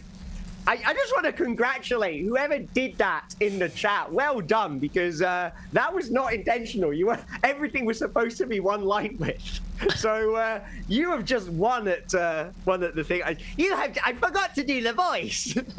I've forgotten what my voice is. What game do we think that is, my friends? I think that's repetitive body again. Repetitive body, yeah. I guess that's pretty. It's pretty. I mean, I'm seeing the eyes. I guess the eyes in repetitive. Repetitive. But I'm afraid I've forgotten the whole phrase. Repetitive body. Can you remind us, Ray? I'm not stepping in. Keep going. You're not stepping in. Repetitive. No, okay. It's body focused repetitive behavior. Body focused repetitive behavior. So we did see a lot of eyes in that. Not terrifying veiny eyeballs, but they were a lot of eyes. What do we think? Is it body focused repetitive behavior? I agree. Well, what if it's about grief? A red eye from crying, so it could be Plum Road. Oh, maybe. Could be Plum Road. Could be Plum Road. Let's have a look. It's Globoform. Chat. I've got you right here. Whoever that was, I'm just going to hold up. I'm looking at you right now, chat. I'd love to know what the connection that you made there. I am genuinely fascinated. So please, if you did that one, please type into chat. I'm seeing ventilation being typed in chat, which is I'm assuming that's not in response to what I'm saying right now. But I'm fascinated by the eye. Now, I've got another little game for you, which is I'm going to show you some words. And these are words that you've been used to describe your game. And there's a twist. Okay, so I'm going to ask you first to see the word.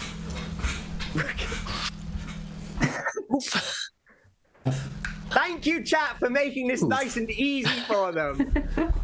I mean, this could be a total crapshoot. This is a 1 in 10 chance of getting it right. Which game do you think it is? This is equivalent to the question mark. Equivalent to the question mark. Do we think it could be do you think it could be Stanwick's Buster's game, Stanley's game? The Diet of Worms? I mean, eating Anything worms could would happen make in me that go game. off. Sorry, I didn't catch that, Jonah? No. Oh, sorry, Newell, was that you? I said anything could happen in that game. Anything could happen in that game. Stanley, does your game include the word off in it at any point? I don't think it does, which is kind of... It does have a fictional language in there, so it's kind of a shame that I do not remember having off as one of the words in there. So unfortunately, no. Are you still working on it? Is there time to add it in?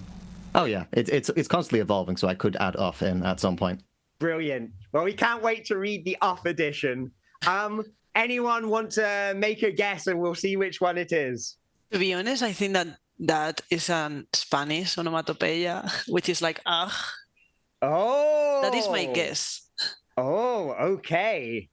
So. Which is like kind of something tough. Okay. So a game, something tough. I mean, we've had some quite, heart-rending games tonight. Very emotional. A lot of emotions tonight. Let's see. Anyone want to make a guess before I press the big reveal button? I want the surprise. You want the surprise. We all want the surprise. I mean, we're getting a lot of people saying ventilator station, and I'm not sure if that's the delay. So chat thinks it's ventilator station. Yes, it sounds like the delay. Oh, it's something to reach for. It's something to reach for. So here's a little twist with this game. Here's a little twist with this word game. Joanna and Esther, you did something to reach for, didn't you? Yeah. Good. I was really worried when I was like, oh God, I am asking the right person. I'm going to give you 1 minute on the clock. Could you pitch your game using the word off as many times as you can? You get 1 onion for every time you say it. Yeah? Yeah. Okay. Okay. The time starts. 3, 2, 1, go. Ugh, I can't believe this happened. I was on my way to school and then I slip and down goes my bracelet into the sewer. And I reach in and what is this? It's all slimy and disgusting. I don't even want to know, but I want to get my bracelet back. I hope it's there. I get it out, but it looks broken and disgusting as well, so I'm just gonna throw it away. And I am so bummed out right now. I don't even know what to do. How am I gonna deal with this? I can't see the timer, so you're gonna have to stop. You got 20 seconds left. 20 seconds left. And I just don't know what to do and how to deal with the loss of this bracelet. So I just go about my day and I try to forget about it, but I just can't. Okay, but it's time to find some new adventures. I don't know what to do. And time's off. Time's up. You scored 10 points for that one. 10 points for that one. Well done. Let's have a round of applause for Joanna and Esther. So we're getting some words in the chat. Off sounds like we had to reach so hard. The sound that you make when you have to lift something. Off means something so good you can't handle it. Off makes so much sense. That's just what Marie's saying in chat. Thank you. Positive. That's nice. Thank you. Yes. Thank you, got it all wrong. I wish we'd known. Someone's saying it means suffering. So, all right. What's the next word we got? Windy. Windy. I have an inkling. Which game do we think it might be? This is a really tough one. Yeah. Ventilation station. Ventilator station. Let's have a look. It is ventilator station. Ventilator station because it's a minute is longer than I thought it was going to be. So I'm going to give you 30 seconds to describe your game using the word windy as many times as you can. Yeah? You ready? Well, 3, Sure. 2, 1, go.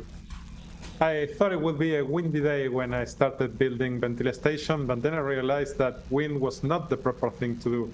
When ventilation used to throw wind at you, the motor will burn up and it overheat, and I ended up burning one of these very windy and expensive motors that go into this kind of fans. So I replaced, and now all of the wind is gone, and there's no windy ventilation anymore. It's just a normal blade going and throwing air at you. That's time.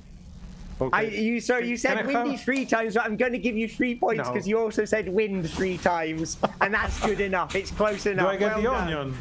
I get the onion at least? Can I get the onion? Sure. Could you? Yeah. Throw it my way. Throw it my way, please. Oh, here it is. Oh my God! Got it. What sorcery is this? How did you do that? Oh, my onion! Oh, you accomplished it. What was it like? All right. What did you see on your adventure? A lot of wind. Oh my God! Yes, it's all okay. Yeah, no, you're winning because now you've entertained me with an onion. Bonus points if you can entertain me with an onion. Let's see one more. Whoosh whoosh. What the fuck? I swear it doesn't just give you the same game over and over. I tested this so much. Which game do we think Whoosh Whoosh refers to? You didn't test it the audience. We didn't test it with the audience, yes. Maybe they just like it. Maybe they'll skip everything until it's ventilation. Not that I think it's ventilation. We have a lot of fans in the audience. We do have a lot of fans in the audience. Shall we check if it's ventilation? Yep. Yeah, let's have a go. Have a go. Oh. It was Globoform. I'm so sorry. I feel like I took the lead there and you all trusted me too much. Wow. Yeah. So, Newell, do you want to describe Globoform using the words whoosh whoosh as many times as you can? Whoosh whoosh? Yep. So, let's get the clock running. There we go. 3, 2, 1, go. So Globoform is about spies who go whoosh whoosh to another dimension, and they have all these whoosh whoosh emotions that they're dealing with because they're spies, so they have to be on the whoosh whoosh. No, that's it. That's all I can come up with. That's it. Well, I mean, I mean, brevity, points for brevity.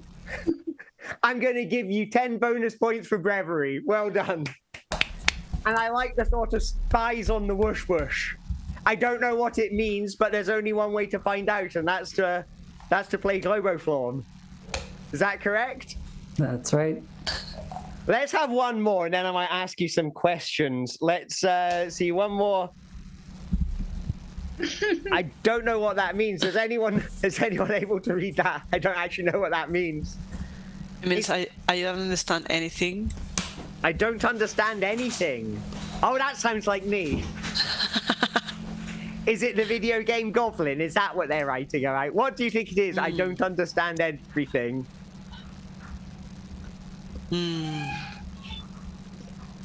Ventilation. Ventilation. Please no. Please no. I mean, I'm kind of tempted. Whatever it is, I might just ask you to do it, Aleku. Any guesses? Let's go for one guess. I'll give you an onion for guessing. System. Oh, no sound. We're seeing no sound. We're thinking. Yeah, system maybe. All right. System, for sure. System, you think? Oh, chat's saying system. Simply because Spanish. Because it's Spanish. Shall we guess at system? Yeah.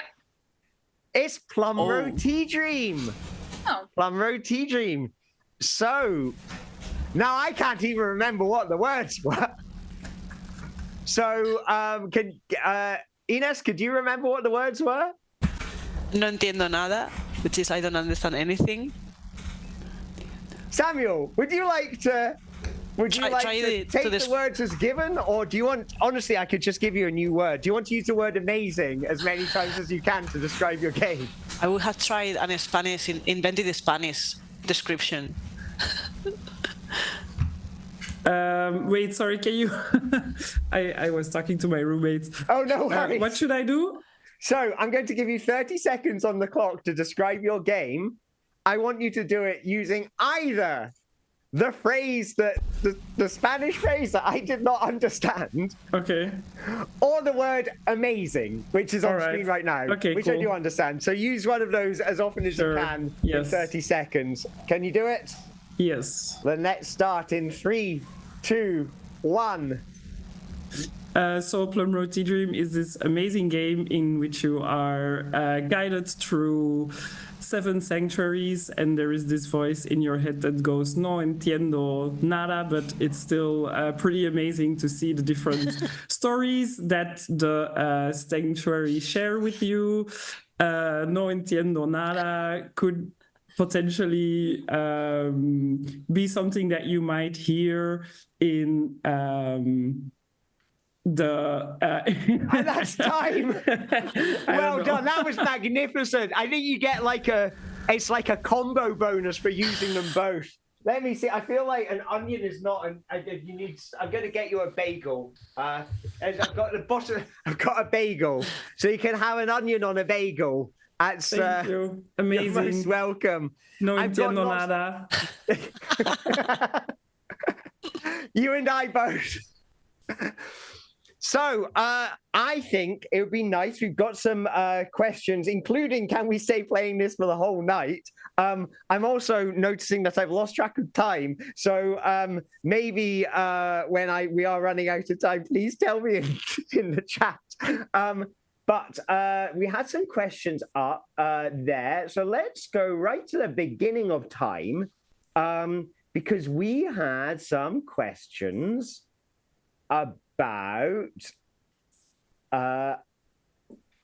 that's very annoying. It won't go back as far as I hoped it was. So if anyone does have any questions that they would like to ask, please take some. But this is, I guess this is a general question to everyone is when you're showing your games, are you tending to show them to experienced gamers or less experienced gamers?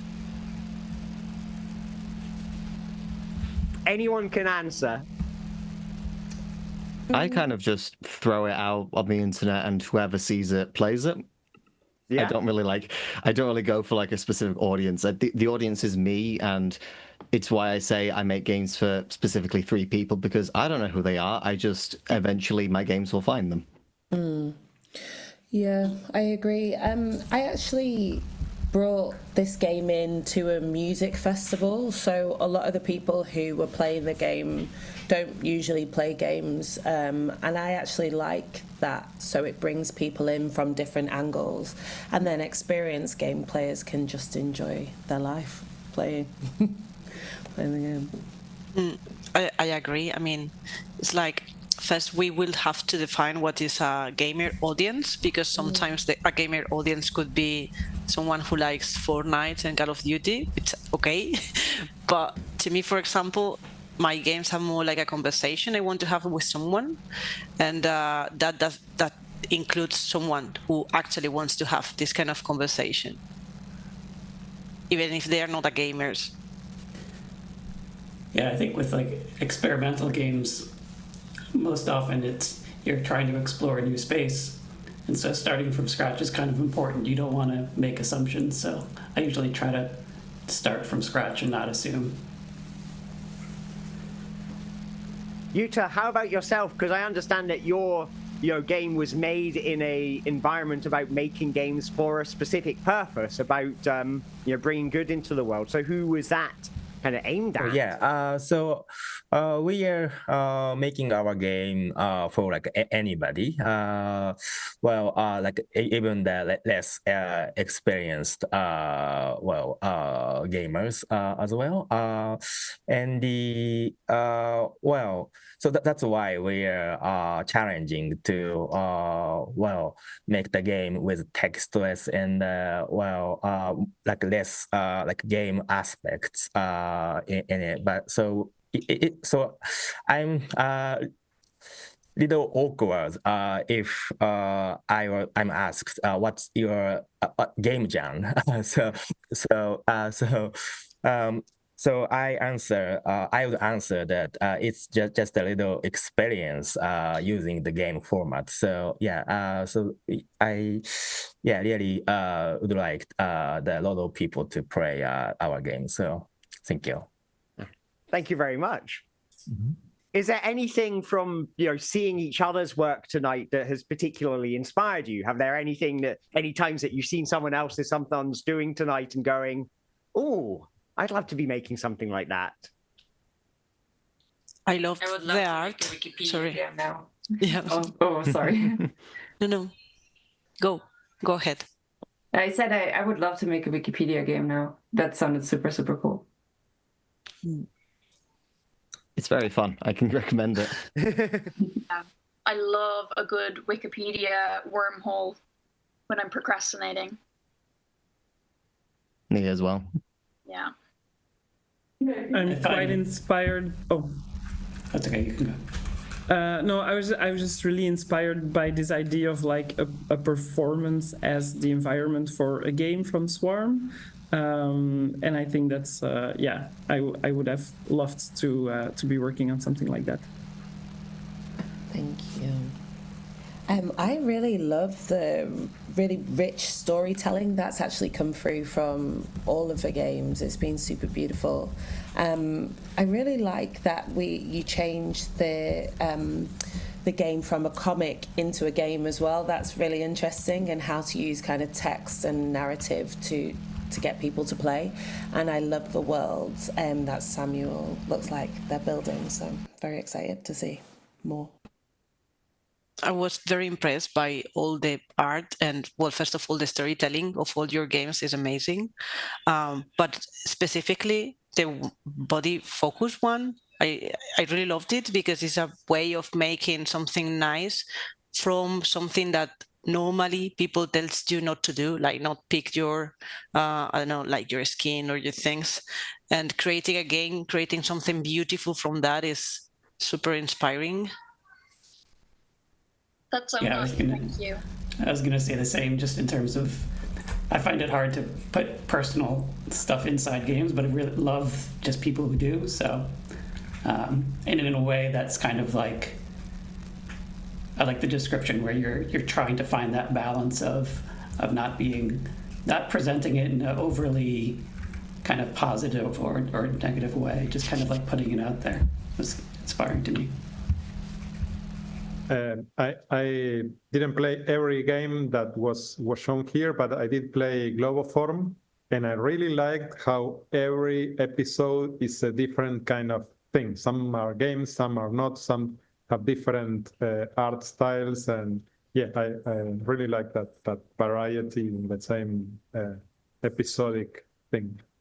I was expecting it to be much more similar to each other, like I would do, but I was quite surprised when it wasn't. Thanks. And also, I just want to say I really love the art on Tele. I think it's so cute. I think all of the details in the rooms are so beautiful. And like seeing all these tiny little personal things in rooms, that's like, I love it when art has all these like tiny everyday things in it. So. Yeah, it's like environmental storytelling kind of, or like object storytelling. Really cool. Oh, thank you, everyone. I will definitely share with our team. I mean, I think there's something that's been very strong in all of you. I think that has been this sense of taking inspiration from something outside the world of traditional video games. You know, we've got sloppy forgeries that comes from painting. You know, we've got two games which are inspired in some way by dance. You know, one, Samuel's game in terms of how people move around the room. You're talking about that being an inspiration, and Gloria having a physical dancer there in the room with you, you know, and then things like Wikipedia, things like, you know, real life, like, you know, body focused repetitive behavior, talking about real life. Like, there is this huge range of inspirations that goes from outside where you would usually find stuff. And we've got a question here about body focused repetitive behavior, which is, do you plan for there to be more chapters? Is this a story you're going to extend further? I think, like, when I initially made the game, I had a bigger, obviously, like, every time you make something, your idea of the scale is way different to what ends up happening. But it would be really cool. I had a bunch of other kind of ideas for it, but because of the fact that it was a submission for my uni, I had to kind of scrap a bunch of stuff. But it would be really cool to go back to it. But I don't know if I could face going back to it at the same time, because, you know, once you're done with something, it's like, it's really hard to go back. The game itself is like 5 minutes long. And yeah, I just feel like it's kind of a self-contained thing. But I would like to make it again, maybe with more dynamic mechanics, with a better skill level that I might have now, because I had 0 skill level at that time. Well, thank you very much, everyone. But I am seeing on the clock that we have just passed 10, which means it is time for the voting to begin opening. So, without further ado, I'm going to stop screen sharing now and pass us over, hopefully, to the magical room with Niels. But thank you so much for playing Goblin games with me, and thank you so much, everyone who drew pictures and gave us words. We shall see you on the other side. Now, get those phones out and get ready to start voting, because the time is coming for you to choose your favorites. So, Niels, are you there? I am here, and thank you so much. That was incredibly fun. So thank you so much to you, also the viewers, to participating, and to the players, and to the video game Goblin yourself, of course. And this also means indeed that we're at the point of the show where you can vote. The jury's points are already in, and now it's up to you to vote for your favorite project. So soon you will see a new QR code on the screen, and in the chat we will pin the voting link as well. You can vote through a Google form. We are not collecting any email addresses. However, we do require you to sign in. I'm so sorry for that. But this is the best way to ensure you can only vote once. So make a wise choice. During the voting time, we will first watch the after movie of the Overkill Festival 2024, so you can actually see why we're doing this. That video is created by Jana DZ, and afterwards we have a special 3-minute poetic performance by the video game Goblin. So that means you'll have about 5 minutes to vote, and then the lines are closed again. So without further ado, and I'm watching to the moderators as well, this is the time to shine. I hereby declare the voting lines to be open.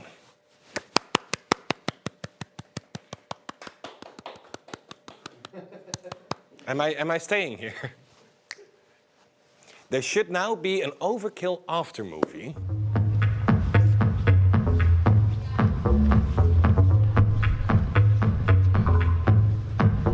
Fear, revenge, complicity, violence, anger, rape, resistance. 5, 6, 7, 8. Mírame, existo. Mírame, resisto. Mírame, escucha lo que digo.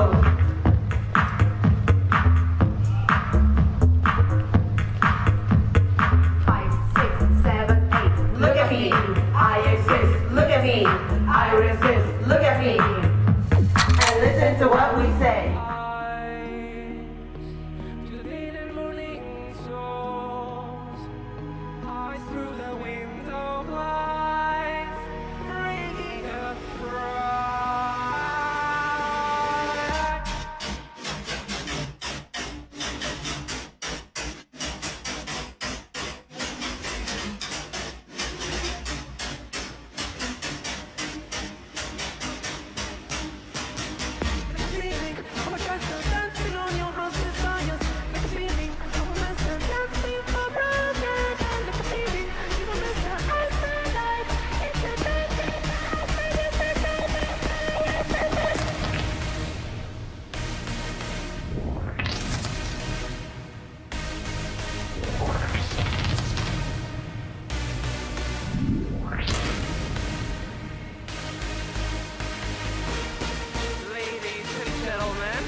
That's right. The voting is now open, and you have just a few minutes to get those votes in. So scan that QR code, scan it, go vote for your favorite game, and let's cross our fingers and find out who it is. While we wait, I have prepared some beautiful Goblin poetry for you. Niels asked me to prepare something that represented my cultural heritage as a very English goblin. So I wrote a little poem about my experience. Former British Prime Minister Tony Blair is hiding under my bed.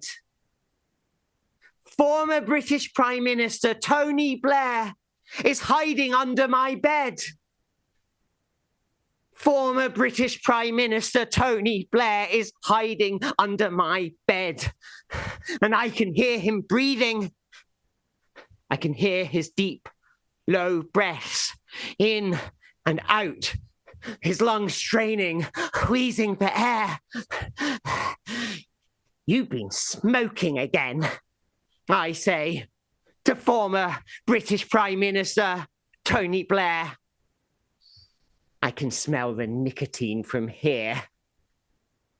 Former British Prime Minister Tony Blair looks up at me, doe-eyed. Teardrops pool in his eyelids, twinkling in the light of the starry sky seeping in through cracks in the window pane. My heart skips a beat, and I am overwhelmed by pity. Poor former Prime Minister Tony Blair, hiding under my bed. Once on top of the world, now cloistered away in the dark cavity beneath my mattress. Only here can he escape the authorities and the paparazzi. Nothing but discarded tissues and porno magazines for company. But he does like to read. Former British Prime Minister Tony Blair grins. Former British Prime Minister Tony Blair lifts a cigarette to his lips and lights it. Former British Prime Minister Tony Blair looks me dead in the eye and blows smoke straight into my face. While press advisor Alistair Campbell watches from the corner. Did I tell you about the folding? He says. The what? I say. The folding. Did I tell you about the folding? Oh, I heard you all right, former British Prime Minister Tony Blair. But you did not tell me about the folding. Sometimes, he says, sometimes when I think nobody's looking, I fold myself in half, straight down the middle, like a pamphlet. And if I'm feeling really ambitious, I fold myself again. In quarters, I say, in quarters. You know, if you really practice, you can fold yourself again and again and again, not twice, not just 3 times, but 4 times, 5 times, folding yourself over and over. One time, former Prime Minister Tony Blair says to me, one time I folded myself 64 times, and by that time, I was the size of the head of a pin. I hid inside Taylor Swift's handbag, and she took me around the world. At this point, Alistair Campbell stares at me, dark and serious. You tell nobody about this, you hear? Oh, I swear to secrecy. But I wonder if on his travels in Taylor Swift's handbag, former British Prime Minister Tony Blair has ever experienced a sense of calm. He's been all the way to Nevada, Vermont, Caesar's Palace, Las Vegas. Former British Prime Minister Tony Blair, the man who once coveted so much, now overwhelmed by the endless supply of sights and sounds swinging back and forth in Taylor Swift's handbag, too small and too dense to unzip the zip and peek his little pin-sized head over and look at the passers-by.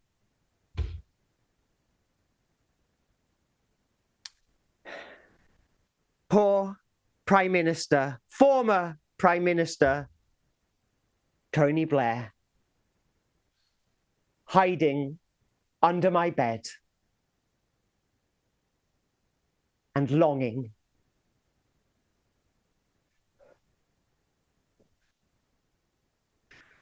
to be free. Thank you. Thank you so much, Sharon. Thank you, thank you, thank you. Thank you. I'm still here making faces until you switch to another camera. I'm supposed to pass it on to Niels. I'm sorry, I got too emotional. Go to Niels. Go to Niels. I never thought I felt emotions with former Prime Minister Tony Blair. Thank you so much. This means you have 30 more seconds to vote. I hope you all have made your decision. I understand it's a very hard one. Making the selection itself was nearly impossible. But with that being said, let's count together. 5, 4, 3, 2, 1.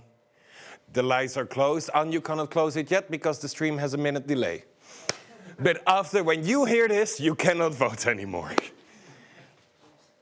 I think it is a good moment to check in with the jury and to see how they've experienced this show. So for 3 minutes, my bestie, the video game Goblin, would like to check in with the judges.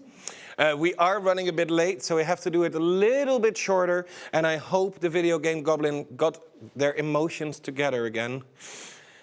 But for now, let's go to the video game Goblin and to the jury. Bye. Well, I'm going to be very brave now, and I'm not going to draw attention to the fact that my nose has gone wonky and is pointing over to that direction. I can't seem to get it straight anymore. There we go. How are we doing, judges? Have you submitted your votes? We have. Yes. We have. Yes. And I understand these will be combined together 50-50 with the votes from the audience. So, tense moments, tense moments. How are you feeling? Are you feeling the tension that the contestants must be feeling? Yes. Absolutely not. Our job is done now. It's all their tension to have. We've already done our part. I wish I could be as relaxed as you, Pablo. Yeah. What's your secret? I just experience being stressed all the time.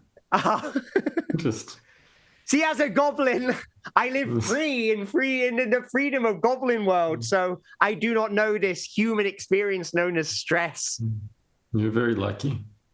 Claire, when you were waiting, I was going to say when you were waiting to be selected, but you didn't know you were going to be selected. Yeah. When you were waiting for those votes to come in, when you were a finalist, how did that feel? I'm already extremely anxious, so I was even more anxious.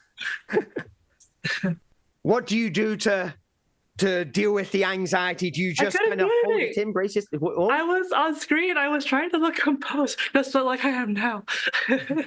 Well, I'm looking. I can see the Zoom feed right now, and we have a lot of very nervous people looking. I can see hands shaking. I can see some grins of confidence. I can see there's a whole range of expressions. Very, very tense moment right now as the votes are coming in. Oh God, I've lost my notes. Stop putting. If I can say something, just so that. Yes, please do. So in our voting, we actually ended up with a 2-way tie for first. So it's all up to the audience vote. Wow. I mean, it was anyways because that's 50% of the vote, but just so you know what the position, what the stakes are here. Wow. So it all comes down to you, the audience at home. You better be voting well. Better be making your best effort, you know. you promised that you were going to be arguing and fighting. Now, I don't see any broken mirrors behind you. I don't see the posters on the wall behind you, Zoraida, are still there. The bookshelf haven't been toppled. Did you manage to stay civilized? No. Oh. A war of words, perhaps? We had a very heated conversation in a private chat. Wow. Yes. But you all made up and stayed friends by the end of it. We'll see. I don't know. I don't know if this is gonna go well in the future. We'll see. We'll see. Mm-hmm. Well, I think it is time for us to return for Niels, and he will be able to announce the winner to us. So let's throw it over to Niels in the studio and find out who is it going to be. Thank you so much. The results are in. This is the moment that we have all been waiting for, the final results.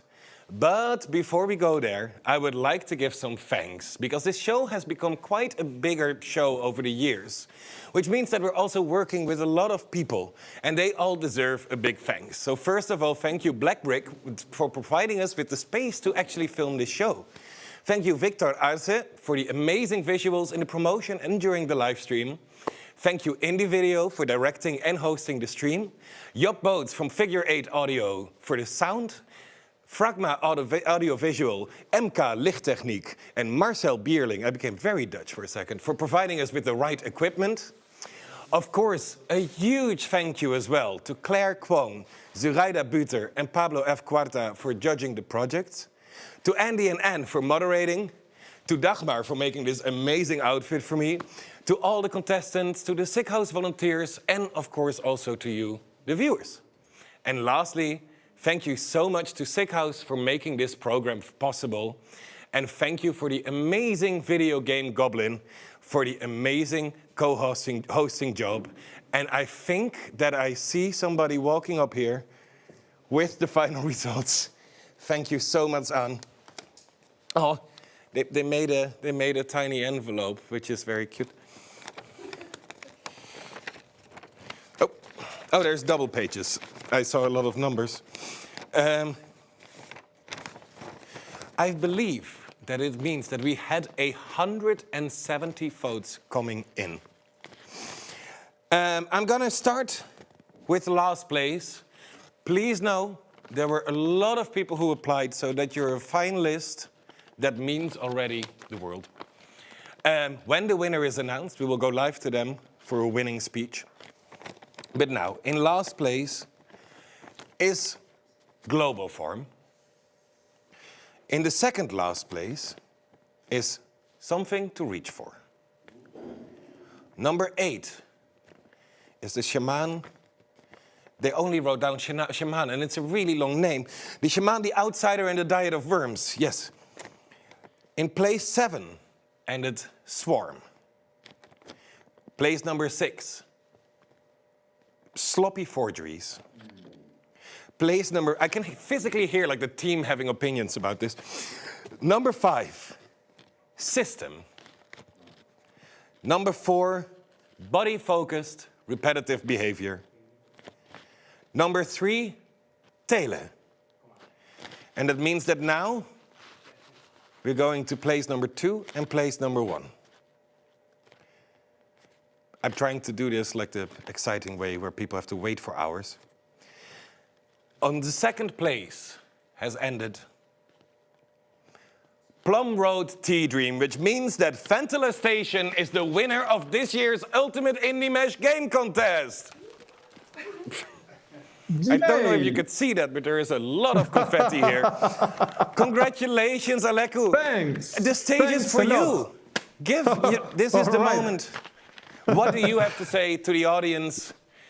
Okay, first I need to say that I'm surprised at the inventiveness in every other game that's taking part of the contest. I find it really inspiring, and I would love to collaborate with the folks here at some point. With many of the folks here, I would love to collaborate at some point. Thanks for the hard work that you put into your games. I really, really like them. I need to play the rest. I need to thank the judges and the organizers and the audience. I think this was a wonderful event. I need to thank my parents, to Nicolas and Amelia, my kids. I will switch my camera so you see a little bit of my background. I need to thank a lot of friends that help get all of this thing working.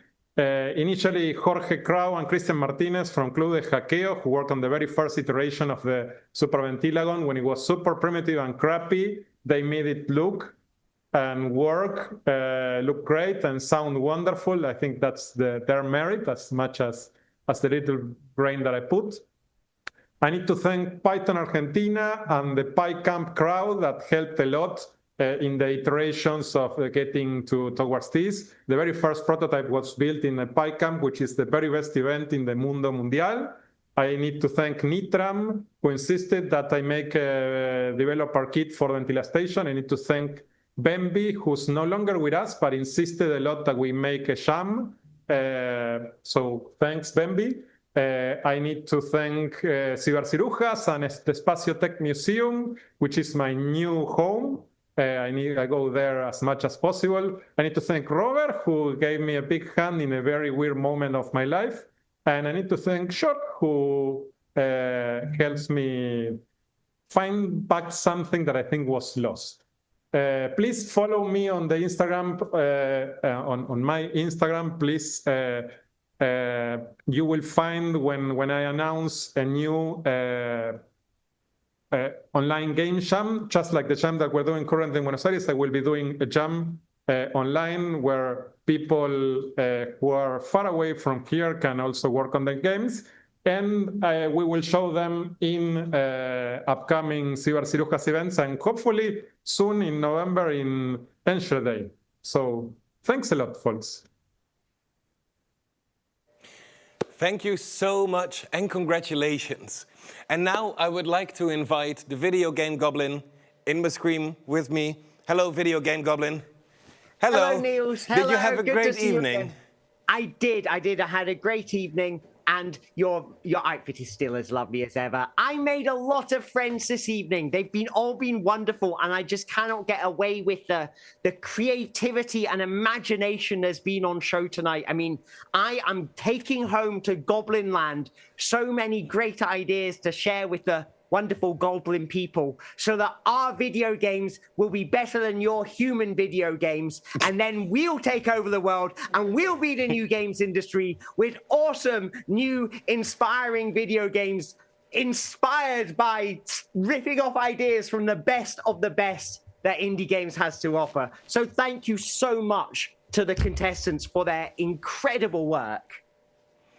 I fully agree, and I'm very curious to see what you will do in the Goblin land of Bristol, UK. And for now, should we both wave goodbye to the amazing audience who joined us and say, see you next year at the Ultimate Indie Mesh Game Contest. See you next year, everyone. Thank you for having me. Thank you all so much. Bye-bye, everybody.